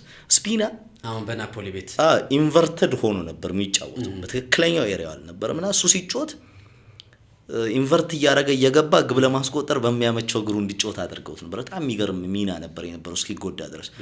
በፍቄን ስመለከተው እንደዛ ነው። ምን አይነት አእምሮ ነው ያለው ማለት አጫጭር ቅብብሎች። አሁን አንድ ጨዋታ ላይ ግብ ያስቆጠረውን ጨዋታው አልመጣልኝም፣ ግን ጌሙ ላይ ተከላካዩ ኳሱን ወደ ግብ ጠባቂው እንደሚመልስ አውቆ ቀድሞ መሮጥ ጀምሮ ይሄ ነው በቃ የአእምሮ ብስለት እና ፎከስ በቃ ትኩረት ካለ ለዛ ነው መስመር ተጫዋች ሆኖ መጫወት ይችላል። የትኛውን የሜሊክ ተከላካይ ማሸበር ይችላል።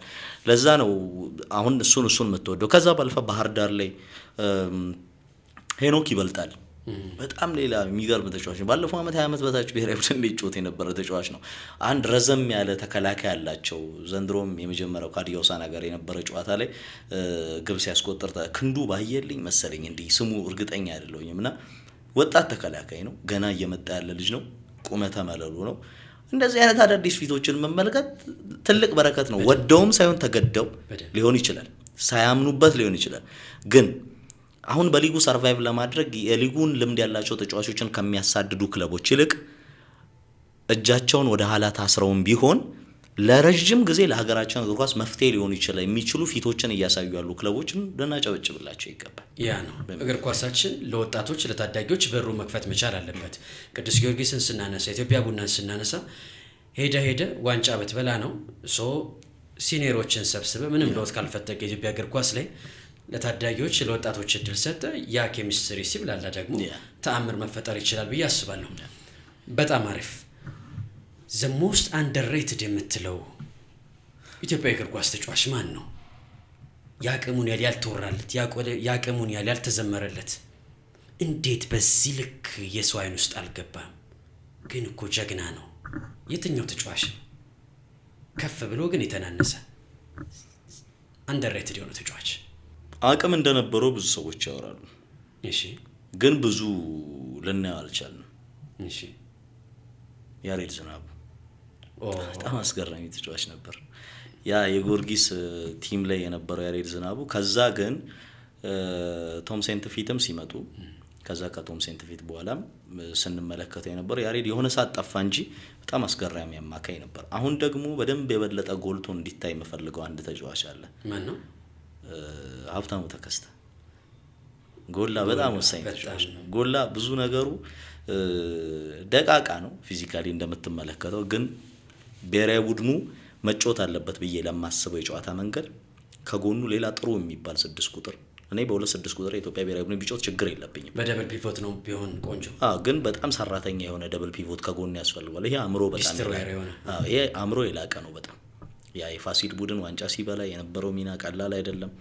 ከዛ በህመም በተለያዩ ምክንያቶች ከሜዳ እየራቀ መጣ እንጂ ጎላ በጣም አንደርሬትድ ነው፣ አልተወራለትም። በሚስሉሽ ነገር ያስደንቀኛል። 7 ጊዜ ብትወርቅም 7 ጊዜ ትነሳለህ ለሚለው ፖድካስታችን ሞቶ በልኩ የሚሰፋ ምሳሌ ነው። ከአመታት ቆይታ በኋላ ቀደም ሲል ባል ነው የህመም ጉዳይ ከሜዳ ርቆ ቀጥታ ብሔራዊ ቡድን መቀላቀል ችሏል። ተመለሰ ሲባል በጣም ነው ደስ ያለኝ። ማለት እንደው የሆነ ወንድሜ እንደተመለሰ ነው ደስ ያለኝና ሀብታሙ ጎላ በጣም ከዚህ በላይ አቅም እንዳለው ይሰማኛል። ግን ያንን አውጥቶ እንድንጠቀም የሚያደርግ የጨዋታ መንገድ ያለን አይመስለኝም፣ ወይም ያሰለጣጠን መንገድ ያለን አይመስለኝም። እንደ ጋዜጠኛ ወይም ደግሞ አንተ ላይን ኦፑን የማውጣት ኃላፊነት ቢሰጥ ከሱ አጠገብ ሌላ 6 ቁጥር ነው የምታረገው አይደለም? ያ ማንን ከነበሩትም ሊሆን ይችላል አሁን ካሉት ከሀብታሙ ተከስተ አጠገብ ማለት ነው። ፕራይም ተስፋ ያለባቸው ቆቦን ማጫወት ይመስለኛል። በጣም ወዶ ቆቦን ምክንያቱም ግባና ስበራቸው ይሉ ነበር የኢትዮጵያ ቡና ደጋፊዎች። ኢትዮጵያ ቡና ከቅዱስ ጊዮርጊስ ሲጫወት አሁን በመቻል ቤት የአሰልጣኝ ሙሉጌታ ምህረት ምክትል ሆኖ መጥቷል። ስለዚህ ተስፋ ያለባቸው ቆቦ ስራውን የደርቲ ወርኩን መስራት ይችላል። ከዛ ጎላ ምንድነው ጌሙን ዲክቴት ነው የሚያደርገው። ስለዚህ እንዲህ አይነት አማካዮችን የመጠቀም አስቸጋሪ አይደለም ብዬ ነው ማስበው። ምክንያቱም in terms of possession ጎላ ነው ጌሙን ረን የሚያደርገው። ለምሳሌ ልክ ካዜሚሮ የቡድኑ 6 ቁጥር ነው ሪያል ማድሪድ ላይ፣ ግን ጌሙን ዲክቴት አያደርግም። ስለዚህ ካዜሚሮ የትሲሄድ ነው የምትመለከተው ወደ ላይኛው ሳጥን ተጠግቶ ወደ 10 ቁጥር ቦታ ላይ ተጠግቶ ሳጥን ውስጥ ሲያጠቃ ትመለከታል። ቶኒ ክሩስ የቡድኑ የእያንዳንዱ እንቅስቃሴ የሚያልፈው በሱ ውስጥ ነው። እሱ ቀዝቅዙ ሲለን እንቀዘቅዛለን፣ እሱ ከፍ ሲያደርገው ቴምፖን ከፍ እንላለን ይላል። ኮንዳክተር ሆኖ ነገሮችን ሁሉን ነገር የሚመራው ጎል ላይ ይሆናል እና ቆቦ ፕራይም ቆቦ በጣም አሪፍ ነበር። ኢትዮጵያ ብሔራዊ ቡድን ከያሬድ ዝናቡ ጋር ተጣምረው መጫወት ችሏል በነገራችን ላይ እና እሱ በጣም ፐርፌክት ሚድፊልደር የሚወጣው ይመስለኛል። ረዣዥም ፓሶች አሏቸው፣ አጫጭር ፓሶች ነበሯቸው፣ ዲስትሮየር መሆን ይችሉ ነበር። በጣም ቆንጆ ሚድፊልደር ነበር። ስለ አንደርሬትድ ተጫዋቾች ካነሳን ከውጭ ቀደም ሲል ዋዛ የልጅነት ጀግና ነው፣ በአቅሙ ልክ ያልተወራለት አሁን ላይ ካሉት ድንቅ ሆኖ ግን ሚዲያው አሁን ላይ የኦቨርሬትድ እና የአንደርሬትድ እንትኑ አይገባኝም። ተጫዋቾች በአንድ ጊዜ የሆነች ጥቂት ነገር ሲሰሩ ይጋነናሉ፣ ጥቂት ሳምንት ሲወርዱ ደግሞ አንደርሬት ይደረጋሉ። ሳላ ሲዝኑ ሲጀምር ያንን ድንቅ ሲዝን እንዳላሳለፈ ብዙዎች ሲተቹት ነበር። ወደ ኋላ ተመልሼ ባወራ ይሻላል። ሱራ ማይክል ካሪክ የሚያስቆጭ ታለንት የትኛው ነው? ኔይማር ጁኒየር ለንግስና ያልተመረጠው ልሁል ማለት እንችላለን። በጣም ነው የሚያሳዝነኝ። የተወሰነ ነገር እንበል። ኔይማር ጁኒየር ማለት እንደምትመታው እያወቀ መጀመሪያውን ዱላ አልፏል፣ ሁለተኛው ዱላ እንደሚጠብቀው እያወቀ አሁንም ድሪብል ለማድረግ የሚታገል ተጫዋች ነው እና ያልፋል። ለቡድኑ መፍትሄ ለመስጠት ማድረግ ያለበትን ሁሉ ያደርጋል። የቅንጦት ተጫዋች ሊመስል ይችላል፣ አደጋ ፈጣሪ። እኔ ስለ ጭፈራ ቤቱ ፓርቲ አይመለከተኝም፣ ስለ ሌላው ነገሩ አይመለከተኝም። እኔ ኔይማር ጁኒየርን የማውቀው በህይወቱ አይደለም በሜዳ ላይ ችሎታው ነው። ኔይማር ሜዳ ውስጥ በሚያደርገው ነገር አልዝናናም የሚል ሰው ካለ ይገርመኛል። ኔይማር ከማንም ተጫዋች በላይ ያዝናናል። ፓሪስ ሴን ዠርመን ሄዶ ሞቷል ይባላል። ባለንዶር አልበላም፣ አልሞተም ብዬ ነው የማስበው። ፓሪስ ሴን ዠርመን ጌሞችን ተመልሶ ሰዎች ማየት ይኖርባቸዋል። ያኔ ለዋንጫ የደረሰው ፓሪስ ሴን ዠርመን ሄዶ በባየር ሙኒክ የተሸነፈው ቡድን ከኪሊያን ኤምባፔ በላይ ያ ቡድን ችግር ውስጥ ሲገባ የችግሮች መውጫ መፍትሄ ነበር። የብራዚል ብሔራዊ ቡድን ኔይማር ከሌለ ብራዚላዊነቱን ማመን ይከብዳል። አውሮፓ ቡድን ይመስል ዱላ ጸብ ነው። ያ ፍሌር የለም፣ ያ አዝናኝነት የለም። ኔይማር በፕራይም ብራዚል ቡድኖች ውስጥ በቋሚነት መጫወት የሚያስችል አቅም አለው። የጎል ቁጥሮቹን ቶ የአሲስት ቁጥሮቹን ቶ ኔይማር ማለት ሜዳ ውስጥ ገብቶ አንተን ለማለፍ የሚሆን መፍትሄ ያለው ተጫዋች። ለምሳሌ ቪኒሺየስ ጁኒየርን ሰዎች ይወዱታል። አሁን የሚመጡ ብራዚላውያን በጥሩነታቸው የምታወራቸው ብዙ ተጫዋቾች አሉ። ከሮናልዲኒዮ፣ ከሮናልዶ፣ ከሪቫልዶ በኋላ በኔይማር ጁኒየር ደረጃ ትክክለኛ ብራዚላዊ መልክ ያለው ተጫዋች ያየን አይመስለኝም እና እዛ ቡድን ላይ ሄዶ መጫወት የሚችል ይመስለኛል። አንደኛ 10 ቁጥር ቦታ ልታደርገው ትችላለህ። 10 ቁጥር ቦታ ላይ መጫወት ይችላል። ያኔ ካካ የተጫወተበት ቦታ ላይ መስመር ላይ ወጥተህ ልታጫወተው ትችላለህ። ኔይማር ለእያንዳንዱ ቀዳዳ መፍትሄ አለው። ብራዚላዊ ተጫዋች የመጨረሻ ያየሁት ኔይማር ጁኒየር ነው። ሌላ ተጫዋች አላየሁም። የባከነ ታለንት በሚለው እንስማማለን። እኔ ስለተዝናነው ባክኗል አላለም። በበቂ ሁኔታ ስመለከተው ተዝናንቼ ወጥቻለሁ። ስለዚህ አልባከነም ነው ባላል። አልባከነም። በጣም አሪፍ። እግር ኳሱን በደንብ አነሳ ነው። የሀገር ውስጡንም የውጭውን በደንብ እስኪ ወደ ህይወት እንመለስና ደግሞ እንቀጥላለን። ወደ ፒያሳንን ወደ ሰባተኛን እንዳና ሰባተኛችን መርካቶን በሞቷ እናስ 7 ጊዜ ብትወርቅም 7 ጊዜ ትነሳለህ። የፖድካስታችን ሞቶ ነው፣ መነሻ ሀሳብ ነው። ሀያዎቹ መጨረሻ አካባቢ ያለው ተወዳጅ የስፖርት ጋዜጠኛ የሆነው እንደ ወንድ ወድቆ ስለመነሳት ሀሳብ እንድታጋራ እንፈልጋለሁ። ታዳጊዎች ወጣቶች ዳንኤል መምሩ ምን አለ የሚለውን ነገር ከዚህ ጉዳይ ጋር በተገናኘ መስማት ይፈልጋሉ። 7 ጊዜ ብትወርቅም 7 ጊዜ ትነሳለህ። ከመጣበትም መንገድ አሁን ካለው የህይወት ፈተናም እንደ ወጣት ለስፖርት ጋዜጠኛ እንደ ወንድ እስኪ ባክህን ወድቆ ስለመነሳት የሆነ ነገር በለን። ብዙ መውደቅ አለ። ያ ከድሃ ቤተሰብ እንደመጣ ሰው በጊዜ ነው አንዳንድ ነገሮች እንደለምድ ያደረገኝ ቤተሰብ። 3ኛ ክፍል ላይ ስደርስ እንጀራ መጋገር ጀመሬ ነበር። የምርህን ነው? ማዘር ቤት ለማሰራት አጠገባችን ስላልነበረች እንጀራ መጋገር ስጀምር የ3ኛ ክፍል ተማሪ ነበርኩኝ። በደንብ ትጋገር ነበር? በደንብ። ፋዘር ነው የነበረው፣ ብራዘሮች በትምህርት የሉም። ስለዚህ ቤት ውስጥ የመጨረሻ ልጅና ብቸኛ ልጅ ነበርኩኝ። ስለዚህ ለፋዘር ምግብ ማብሰል የኔ ተራ ነበር። ኢቨን ዳቦ መጋገር ምናምን ኖርማል ነገሮች ነበሩ። እነዚህ እንጨት ለቅሜ ምናምን ነበር ይሄንን ማድረግ የነበረው። እና የምርህን ነው? እና በደንብ ትጋግራለህ? ልጅነት አይን ያለው ወይስ አይን ከጎረቤት? አረ ከምንም አልዋስም። አሁንም ሙያ አለኝ ብዬ ነው ማስበው። ከዛ እኔ እንደ ማንኛውም ኢትዮጵያዊ ልጅነት ስለ ልጅነት የለኝም። ወንዝ አዋሽ ወንዝ ዳር ነው ያደግኩት። አዋሽ ወንዝ ለዋና ሄጄ አላውቅም። ልጆች በታዳጊነት በልጅነታቸው በእኔ እድሜ ብዙ ሰዎች ብዙ ታዳጊዎች ብስክሌት ያሽከረክሩ ነበር። እኔ ብስክሌት መንዳት አልችልም፣ ለመንዳትም ሞክሬ አላውቅም። ብዬ ጮቱ ነበር፣ ብዬ መጫወት እድል አልነበረኝም። ኳስ ለመጫወት ከግቢ መውጣት ስለማይፈቀድልኝ የጨርቅ ኳስ ሰፋ ስለነበር እዛው ሰፍቼ ግቢ ውስጥ ግርግዳ ላይ የመተው ጮት ነበር እንጂ እንደዛ የመውጣት እድል አልነበረኝም። እና ትምህርት ስትደርስ ደግሞ እዛ ቦታ ላይ ከደረስክ በኋላ ትንሽ አቅም ይከብዳል። ዩኒቨርሲቲ መማር የመጣህበት ባክግራውንድ የቤተሰቦች አቅም ትንሽ ነገሮችን አስቸጋሪ ሲያደርግብህ እዛ ጥሩ ተማሪ ነበርኩኝ። ከዛ የነበረኝ አማራጭ ተማሪዎች የሚጎለኝን ሙሉ ይሞሉልኝ ነበር፣ የጎደለብኝን ነገር ሁሉ። በሰዓቱ ደግሞ ከባድ በሚባል ጨጓራ ህመም ስለነበረብኝ ካፌ ገብቼ አንዳንድ ምግቦችን መጠቀም አልችልም። ስለዚህ ሙዚቃ እየሰማሁ አሳልፋለሁ። ያለ ሙዚቃ መዋል አልችልም። በኋላ ድረስ ያለ ሙዚቃ መጻፍም ማንበብም አልችልም። ስክሪፕቶችንም ሳዘጋጅ ምን ሳደርግ ሙዚቃ እየሰማሁ ነው። እጄ ላይ ኤርፎን ሄድሴት ምናምን አይጠፋም። ስለ ሙዚቃው በኋላ አወራሻለሁ። ግን ከዛ ትመጣለህ እዚህ አዲስ አበባ ከመጣ በኋላ የመጀመሪያ ደሞዜ 1500 ብር ነበር። 1500 የዛሬ 6 ዓመት ሐምሌ 19 2011 ዓመተ ምህረት ላይ በስራት ስቀጠር በ1500 የኪስ ገንዘብ ነበር። ለ3 ወር በዚህ መልኩ ተሰራለህ ተብዬ ነበር የጀመርኩት። 1500 ብሯ ታልቃለች። ብራዘር ቤት ነው የምኖረው። አንዳንድ ጊዜ ብራዘርንም ላለመጠየቅ ምናምን እንደዚህ ጋርመንት ነበር የምኖረው። ከጋርመንት ሳር ቤት በእግር እመላለስ ነበር። ከጋርመንት ሳር ቤት በእግር እመላለስ ነበር። ጠዋት ወጣለሁ። ከዛ ቀኑን ሙሉ ስራ ቦታ ነው የምውለው። ከሰዓት ወይ ማታ ሬዲዮ ዜና ምናምን ይኖረኛል። ምግብ ላልበላ እችላለሁ። ከዛ ግን ማታ ላይ ገብቼ ነው እራት መበላው። ቀኑን ሙሉ ያልበላሁትን ማለት ነው። ከዛ እለምደዋለሁ። በእነዛ ጊዜያቶች በምን ታሳልፋለህ ካልከኝ በሙዚቃ ነው ማሳልፍ። ያለ ሙዚቃ መዋል አልችልም። ከዛ 3 ወር የነበረው ወደ 1 ወር አድነሰና በአንድ ወሩ ቋሚ ሆንኩኝ። ሲመጣ ገባ ደሞዝ ወደ 4016 ብር እንደዚህ አካባቢ ተቆራርጦ።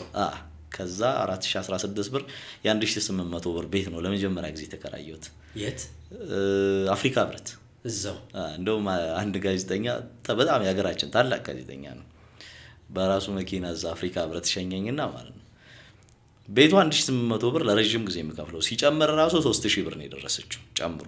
ከዛ ምን እንዳለኝ ታውቃለህ? አሪፍ ደሞዝ ታገኛለህ ማለት ነው አፍሪካ ህብረት ከዲፕሎማቶች ጋር ካኖርክ አለኝ ማለት ነው።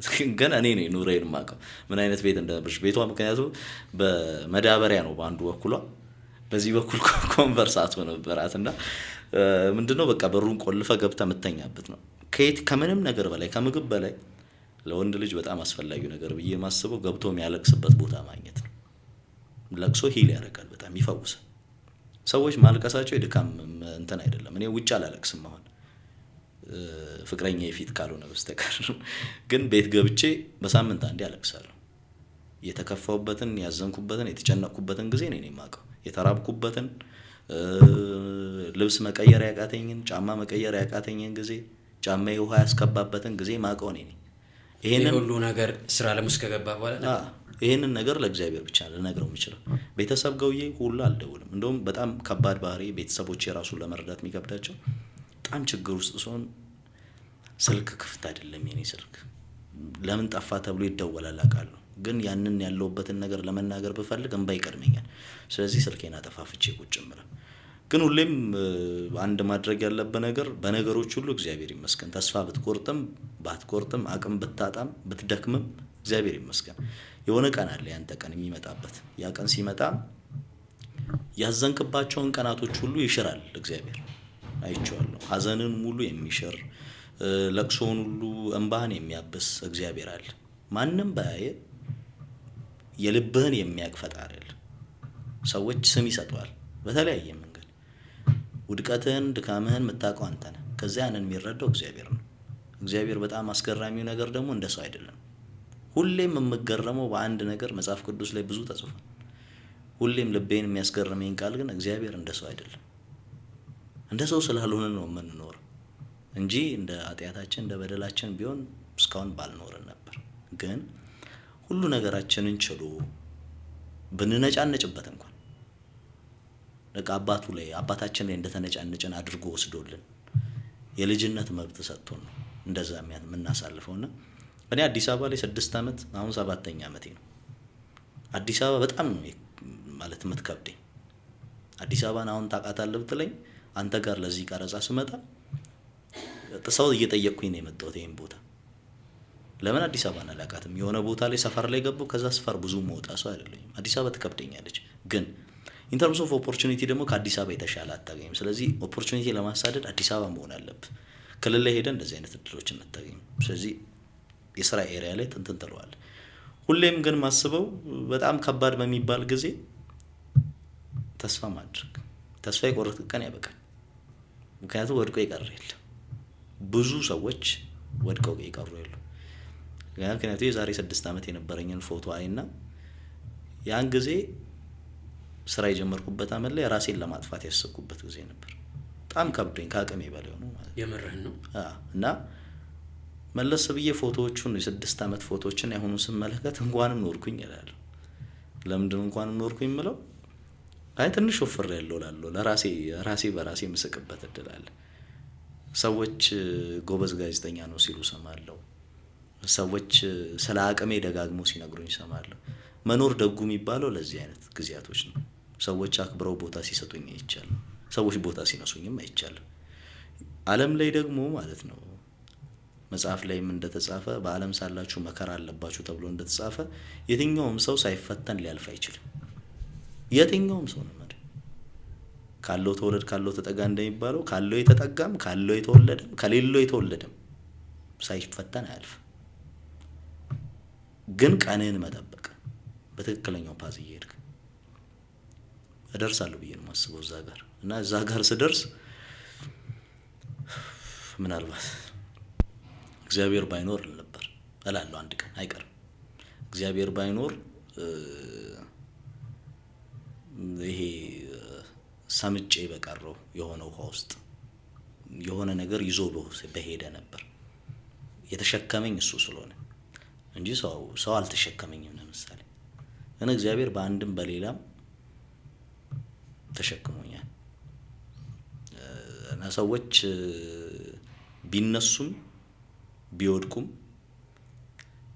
ሁሉ ጊዜ ማድረግ ያለባቸው ማመስገን ነው። ከወደቁም እግዚአብሔር እየፈተናቸው ሊሆን ይችላል። ከተነሱም ራሱ ነው ያነሳቸው፣ ሌላ ማንም የለም። ምክንያቱም እግዚአብሔር በሰው ልጅ ላይ ምንም አይነት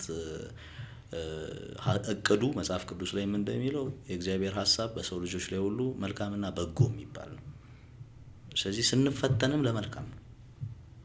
እሱን አስተምሮኛል። አላውቅም ኔክስት ለቀጣዮቹ 5 ዓመታት ደግሞ መደርስበትን አላውቅም። እግዚአብሔር ግን ያሰበልኝ ቦታ አለ፣ እዛ ደርሳለሁ ብዬ ነው የማስበው።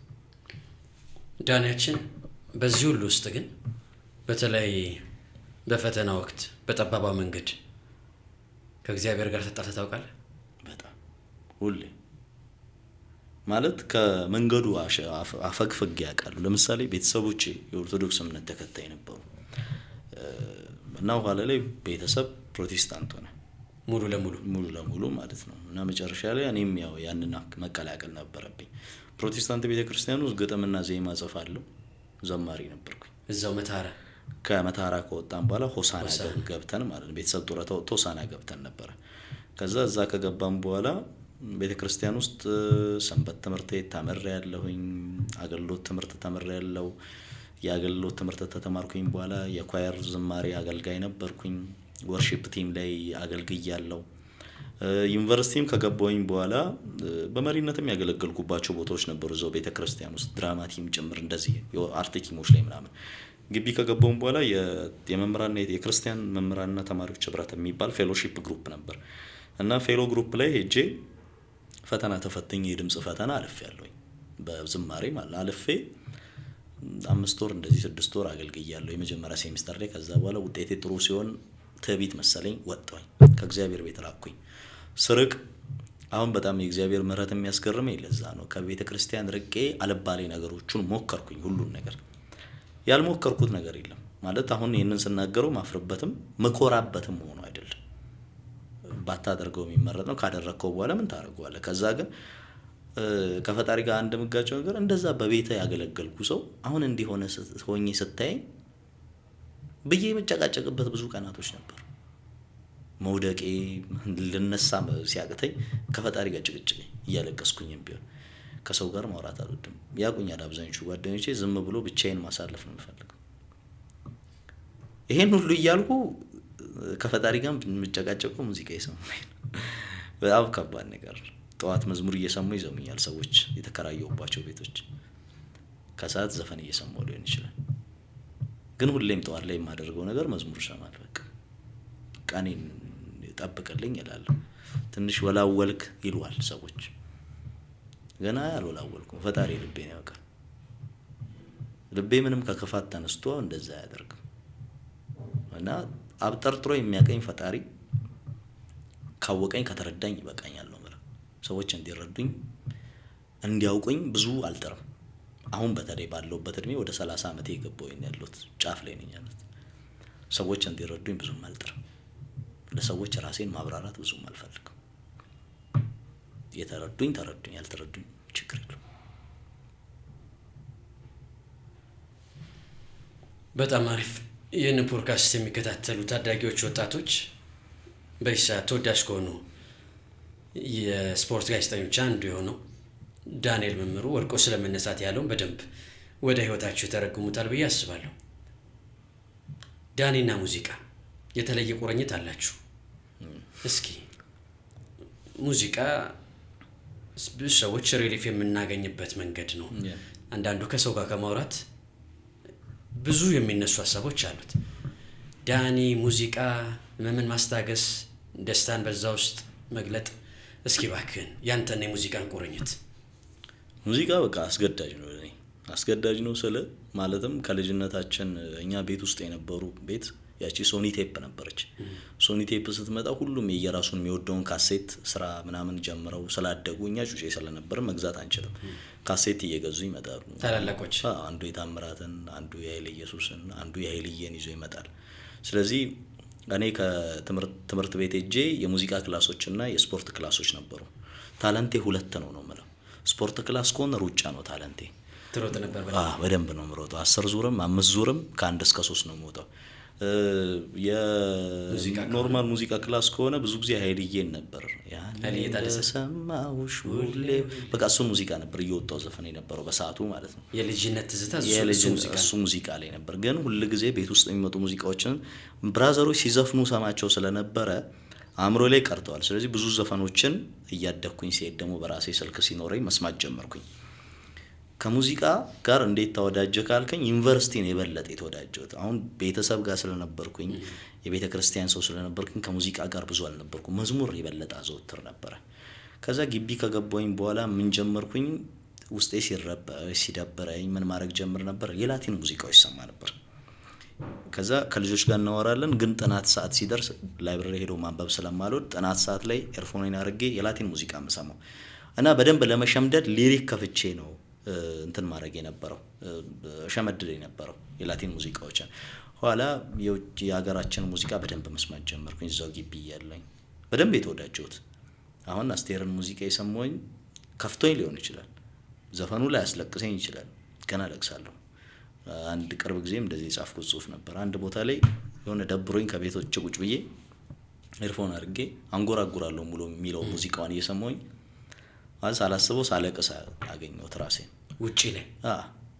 አንድ ጊዜም እንደዚህ ታክሲ ውስጥ ተከፍቶ ሰምቼው ሶርድ እንባዬ ይፈስ ነበር። ይሄ ራሱ አንጎራጉራለሁ። ሙዚቃውን ድጋሚ ግጥሙን ሄጄ ሳይው ግጥሙ የሚያስለቅስ ነገር የለውም። ውስጥ ላይ ያለውን ነገር የሆነ ጎትቶ ያወጣልኛል። አሁን አስቴር የነፍስ ምግብ ነው ማለት ነው።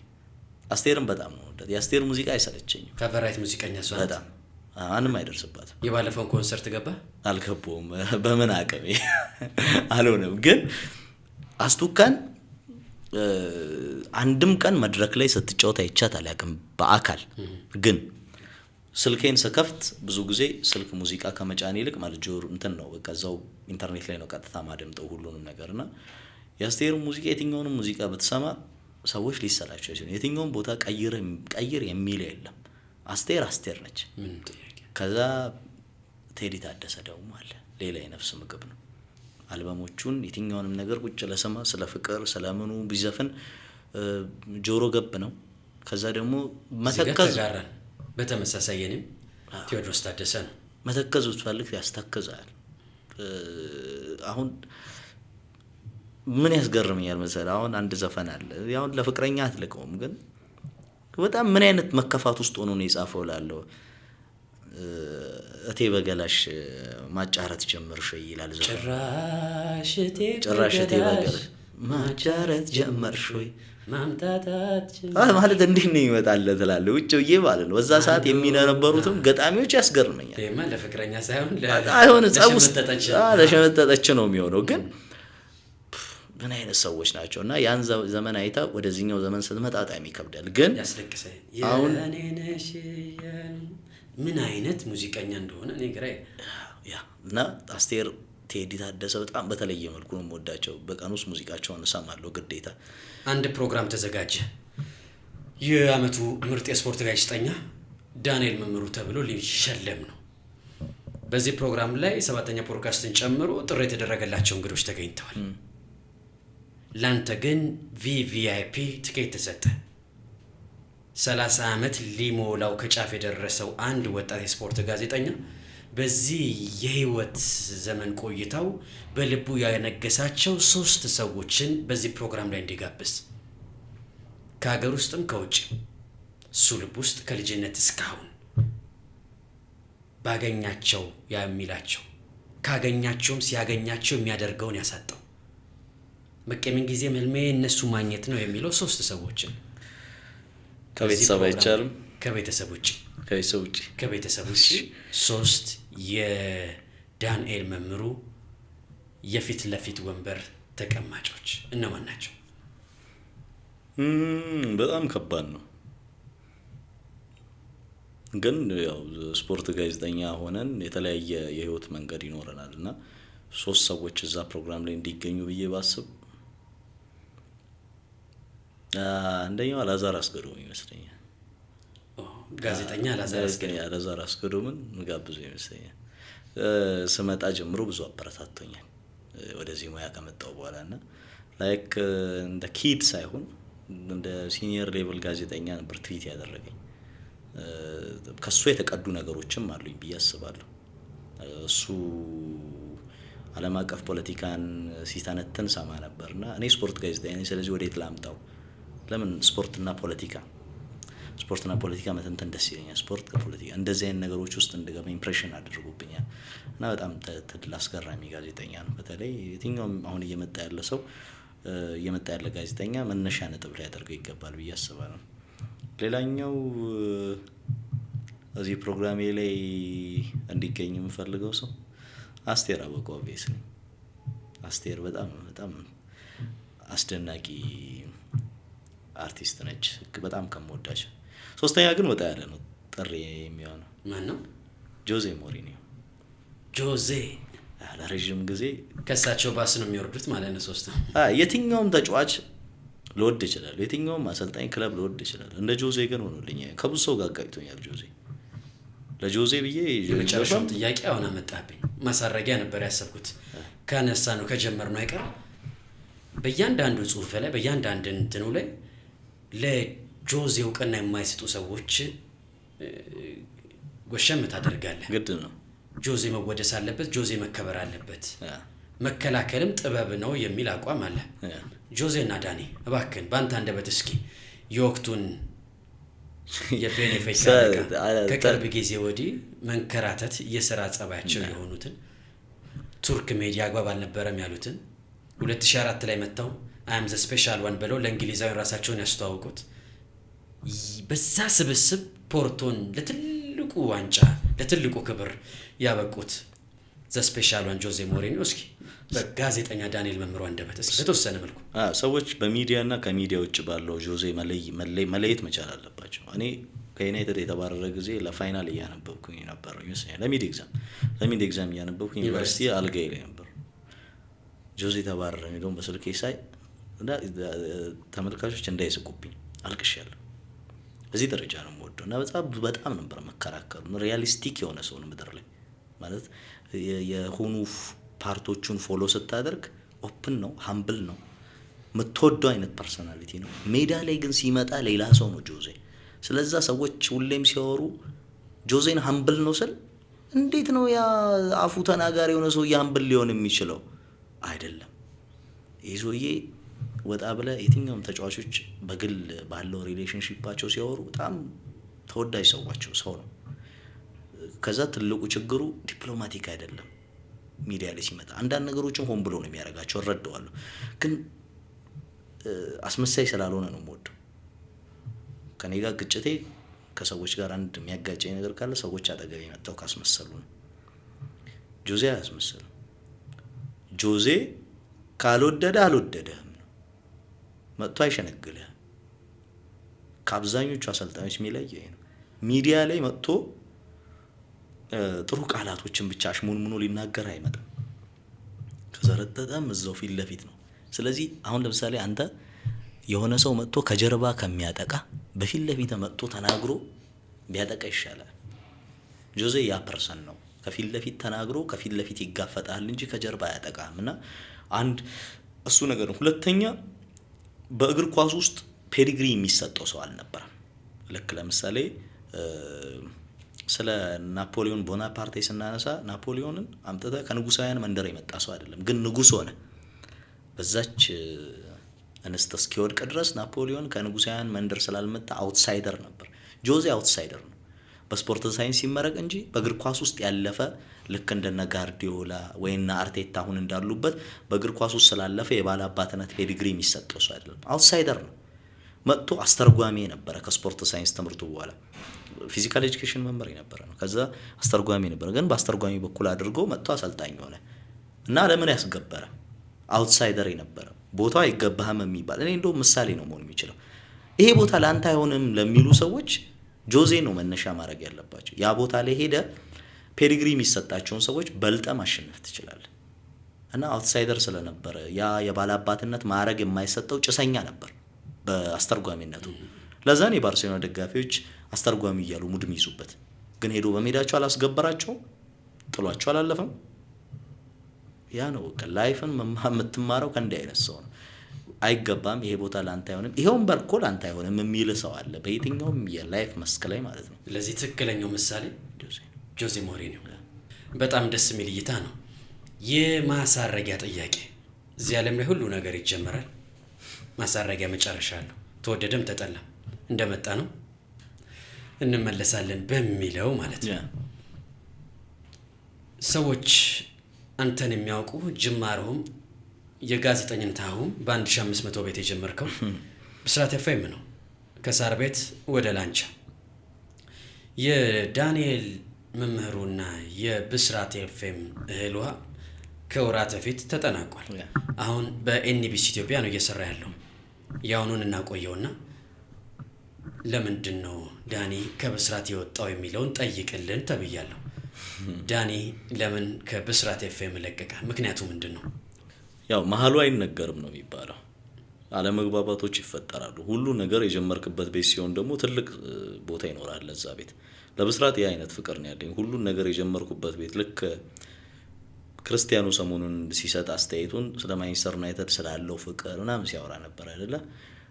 እኔም ለብስራት እንደዛ ነው ፍቅር ያለኝ። አቶ መሰለ ለሰጡኝ እድል፣ ምክንያቱም ከዜሮ ዓመት ነው የጀመርኩት። አምነውብህ እድል ተሰጥቶ በአንድ ወር ቋሚ ሆነ ሬዲዮም ቴሌቪዥኑን ኢቨን የስፖርት ክፍሉን በኃላፊነት እስከ መምራት ድረስ የደረሰ ቆይታ ነው የነበረኝ እና በብስራት የነበረኝ ቆይታ እንደ ጋዜጠኛ ያደኩበት ነው። ሁሌም እንደዘጋጅ የሚያደርገኝ ምክንያቱም ቀላል አይደለም። የምትሸፍናቸው ሰዓቶች ከ8 ሰዓት እስከ 12 ሰዓት ልትሸፍን ትችላለህ። በቀን 3 ጊዜ ሬዲዮ ልገባ ትችላለህ። ለእያንዳንዱ ነገር ዝግጁ ነው። ሁሌም እጅ እንዲህ ነው። መች ነው ስልክህን አስቀምጠህ ከሰው ጋር የምታወራው ትባላለህ፣ ግን ሁሌም ዝግጁ ነህ። ድንገት ተደውሎ ግባ ልትባል ትችላለህ። ለአድማጭ ምን ላቀርብ? እኔ ከሙልበት ቦታ ከማሳልፍበት ቦታ የሚሰጡ አስተያየቶችን ተመልክተህ ጥሩ ነገር ለማቅረብ ጥረት ታደርጋለህ። እንደ ጋዜጠኛ የገነባኝ ቤት ነው፣ የሰራኝ ቤት ነው እና በጣም አስደናቂ ጊዜ ነው ያሳለፍኩት። ብስራት እንደ ቤተሰብ ተቸግሬ ከጎኔ ነበሩ ቤቱ በሙሉ። በጥሩ ጊዜ ከጎኔ ነበሩ፣ በመልካምም በመጥፎ ጊዜም ከጎኔ አልተለዩኝም። የሆነ ሞመንት ላይ ግን የራሱ ማብቂያ ቻፕተር ይኖረዋል። አላቅም ነገም ልመለስ እችላለሁ። የህይወት ቻፕተር እንዴት እንደሚወስድ ስለማይታወቅ ማለት ነው። ግን የሆነ ሰዓት ላይ ቻፕተሩ የሚያበቃበት ሞመንት መጣ። አለመግባባት ተፈጠረ፣ አንድም በኔ ጥፋት። ስለዚህ እዛ ቦታ ላይ ማቆም ነበረብኝ። አቆምኩኝ፣ ወጣሁኝ። ከዛ በኋላ እንግዲህ አሁን የምገኝበት ኤንቢሲ ነው ይሰራሉት። የመጨረሻ ጥያቄ ባላደረኩት የምትለው ጸጸት ውስጤን ይበላኛል፣ ይሄ ነገር የህይወት አካል ባይሆን ኖሮ የምትለው እንደ ወጣት እንደ ወንድ ልጅ ይኖር ይሆን? ብዙ አለ። እስኪ እባክህ። አዲስ አበባ ከመጣሁኝ በኋላ ለ4 አመታት ማለት ነው የመጀመሪያዎቹ 2 አመታት ቤተሰብ ጋር እየሄድኩኝ ነበር በዓል ማሳልፈው። ከዛ ግን ፋይናንሻሊ መዳከሞች ይመጣሉ እና ሲመጡ የተከታታይ 4 አመታት በዓል በተለይ ቤተሰብ በጣም ማክበር የሚፈልጋቸው በዓላት የመስቀል በዓል ነበር፣ ሆሳዕና ላይ ማለት ነው። እኔ መሄድ አልቻልኩኝም ነበር እና ከፋዘር ጋር እንደዚህ ሁሌም እዛ ሞመንት ላይ ስለስ አቅም ስለሌለኝ እንደማልመጣ ነው ማለት። ችግር የለውም እኮ ና ይለኛል። ወላጆች አይነን ማየት ነው በይበልጥ የሚፈልጉት። ከዛ በስልክ ማውራት ጀመር። እንደዚህ እኔ እጠፋለሁ ብዙ ጊዜ ውስጤ ጥሩ ሳይሆን ሲቀር ብዙ ከሰው ጋር መቅረብ አልፈልግም፣ ኢቭን ከቤተሰብ ጋር እና ኋላ ላይ ግን ስደውል በቃ ቀጣይ መስቀል ካንተ ጋር ነው ማሳልፈው ብዬ ቃል ገብቼለት ምናምን ይሄንን እንደ ፋሲካ በዓል አካባቢ ለእንኳን አደረሰ እያወራን ይሄንን ቃል የተገባባ ነው። ስለዚህ ለቤተሰብ ጋር ልመለስ ማለት ነው። ግንቦት 12 ይመስለኛል ካልተሳሳትኩኝ ፋዘር አረፈ። ማረፉ ያረፈ ቀን ማታ ላይ አልተኛውኝም አሞት ስለነበር እና 6 ሰዓት ላይ ደውዬ ነው በቃ ተረጋጋ ፋዘር አርፏል ያለኝ ብራዘር ማለት ነው። እና ቃል ገብቼለት ስለነበር ሄዳለሁ ብዬ ስለነበረ በጣም ይቆጨኛል፣ በጣም ይጸጽተኛል። ትዳር ይዤ ምናምን እንደዚህ አይነት ላይፎቼን ማየት ይጓጓ ነበር እና ቀድሜ ከፋዘር ጋር ከተመረቅኩኝ በኋላ በቂ ጊዜ ከተመረቅኩኝ በኋላ ስራ ይዤ በቂ ጊዜ ባለማሳለፍ ይቆጨኛል እና ምንም አቅም ባይኖረኝ እነዛን ጊዜያቶች ሄጄ ያጠገባቸው ማሳለፍ ነበረብኝ የሚል ቁጭት አድሮብኛል። ከዛ ጸጸት ውስጥ እንድገባ አድርጎኛል። አንዳንድ ጊዜ አሁን እንኳን እንደዛ ቅርብ ጊዜ እንኳን የሚሰማኝ ጊዜ ነበር ይሄን ስራ ትቶ ለመሄድ ስራውን ሙሉ ለሙሉ እርግፍ አድርጎ የሚሄድ አይነት ስሜት። ምክንያቱም ስመረቅ ምን ያህል በእኔ ደስተኛ እንደነበር አስታውሳለሁ። ምክንያቱም እኔ በራሴ ምርጫ ነበር የተጓዝኩት፣ ግን ውጤቴን ሲያይ በጣም ደስተኛ ነበር። እሱ ነገር ይጸጽተኛል። መድኃኔዓለም ነፍሳቸውን በገነት ያኖር።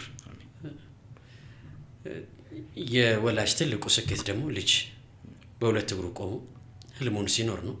ስለዚህ መጠንከር፣ መበርታት፣ ወጣትነታችን አርምቀን የጋሽ መምህሩ ልጅ የሚለውን ማስቀጠል ትልቁ ኃላፊነት ነው ብዬ አስባለሁ። እንደ ታላቅም እንደ ወንድምም ዳንያችን ለዛሬ ያዘጋጀሁት ጥያቄ ቆይታ ይህንን የሚመስል ነበረ። የእውነት ጥሪያችን አክብረህ እዚህ 7ኛ ስቱዲዮ ተገኝተህ በጣም ቆንጆ ጊዜ ስለሰጠህን ከልብ አድርጌ አመሰግናለሁ። ከሽንገላ በጸንዳ አንደበት ምናልባት የማሳረጊያ ሀሳብ ካለ በአንተ በኩል ስለ ፖድካስታችን ሌላ የምትጨምረው ነገር ካለ እባክህን።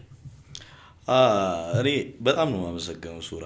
ለስፖርት ጋዜጠኞች የሚሰጠው ቦታ ጥሩ አይደለም ኢትዮጵያ ውስጥ። ምናልባት የመጣንበት ጊዜ ሊሆን ይችላል። በፊት የነበረው ክብርና አሁን አንድ አይደለም እና አሁን ላይ ሶሻል ሚዲያ ላይም ስንጽፍ እናንተ ጋዜጠኛ ያላችሁ እንባላለን።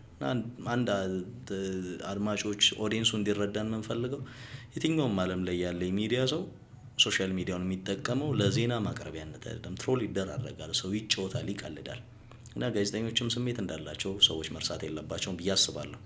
የትኛውም ኦዲየንስ። ሁለተኛ ደግሞ መጥቀስ የምፈልገው ብዙ ጊዜ ወጣቶች አሁን እየመጡ ያሉት እኛ እንደ ቀልድ 7 አመት ደረሰን። ቀልድ ነው የሚመስለው 7 አመት። እነሱ እንኳን ትቀድሙናላችሁ በደንብ እና ምን እላለሁ መሰለህ፣ ሁሉም ሰው ይመጣና ጋዜጠኛ ለመሆን እፈልጋለሁ ምን ማድረግ አለብኝ ይላሉ። የ7ኛ ፖድካስትን ይከታተሉ። ብዙ ጋዜጠኞች እየመጡ ነው። ከትልቅ እስከኛ ገና ጀማሪ እስከሆነ ድረስ ማለት እና እዚህ መጥተው ፖድካስቱን ይከታተሉ። የጋዜጠኝነት ፈተናው እንዴት ነገሮች ውስጥ ማለፍ እንደሚቻል እንዴትስ መሆን እንደሚቻል በዚህ ሙያ ውስጥ ብዙ መማር ይችላሉና እኔ አሁን እኛን መጥተው ከሚጠይቁ እዚህ ፖድካስት ላይ መጥተው ጊዜያቸውን ቢያሳልፉ እንደ ትምህርት ነው ሊሆናቸው የሚችለው። አብዛኞቹ አሁን እነ ኑራ እነ ሶፊ የነበሩበት ወይ እነ ማርክ የነበሩበት ቀላል የሚባል አይደለምና እነዚህን ፖድካስቶች ይሄንን ፕሮግራም ቁጭ ብለው ቢከታተሉ ብዙ ያተርፋሉ ብዬ ነው የማስበው። በጣም ተመችቶኛል። እኔም ሁሉንም ስለምከታተል አመሰግናለሁ። በጣም አሪፍ ዳኛችን፣ በድጋሚ ከልብ አድርገን እናመሰግናለን። ክቡራትና ክቡራን የዛሬው 7ኛ ፖድካስት ቆይታችን የተከታተላችሁትን ይመስል ነበር። የዛሬው እንግዳችን ተወዳጅ ከሆኑ የወቅቱ ወጣት የስፖርት ጋዜጠኞች መካከል አንዱ የሆነው ዳኒ መምሩን ጋብዘንላችኋል። እንደወደዳችሁ ተስፋ አደርጋለሁ። 7ኛ ፖድካስትን ሰብስክራይብ፣ ላይክ፣ ሼር በማድረግ ቤተሰብነታችን ሰፋ እንዲል ከወዲሁ በታላቅ ትህትና እንጠይቃለን። በቀጣይ ከሌላ እንግዳ ጋር እስክንገናኝ በያላችሁበት ጤና ይስጥልን። ቻው ቻው።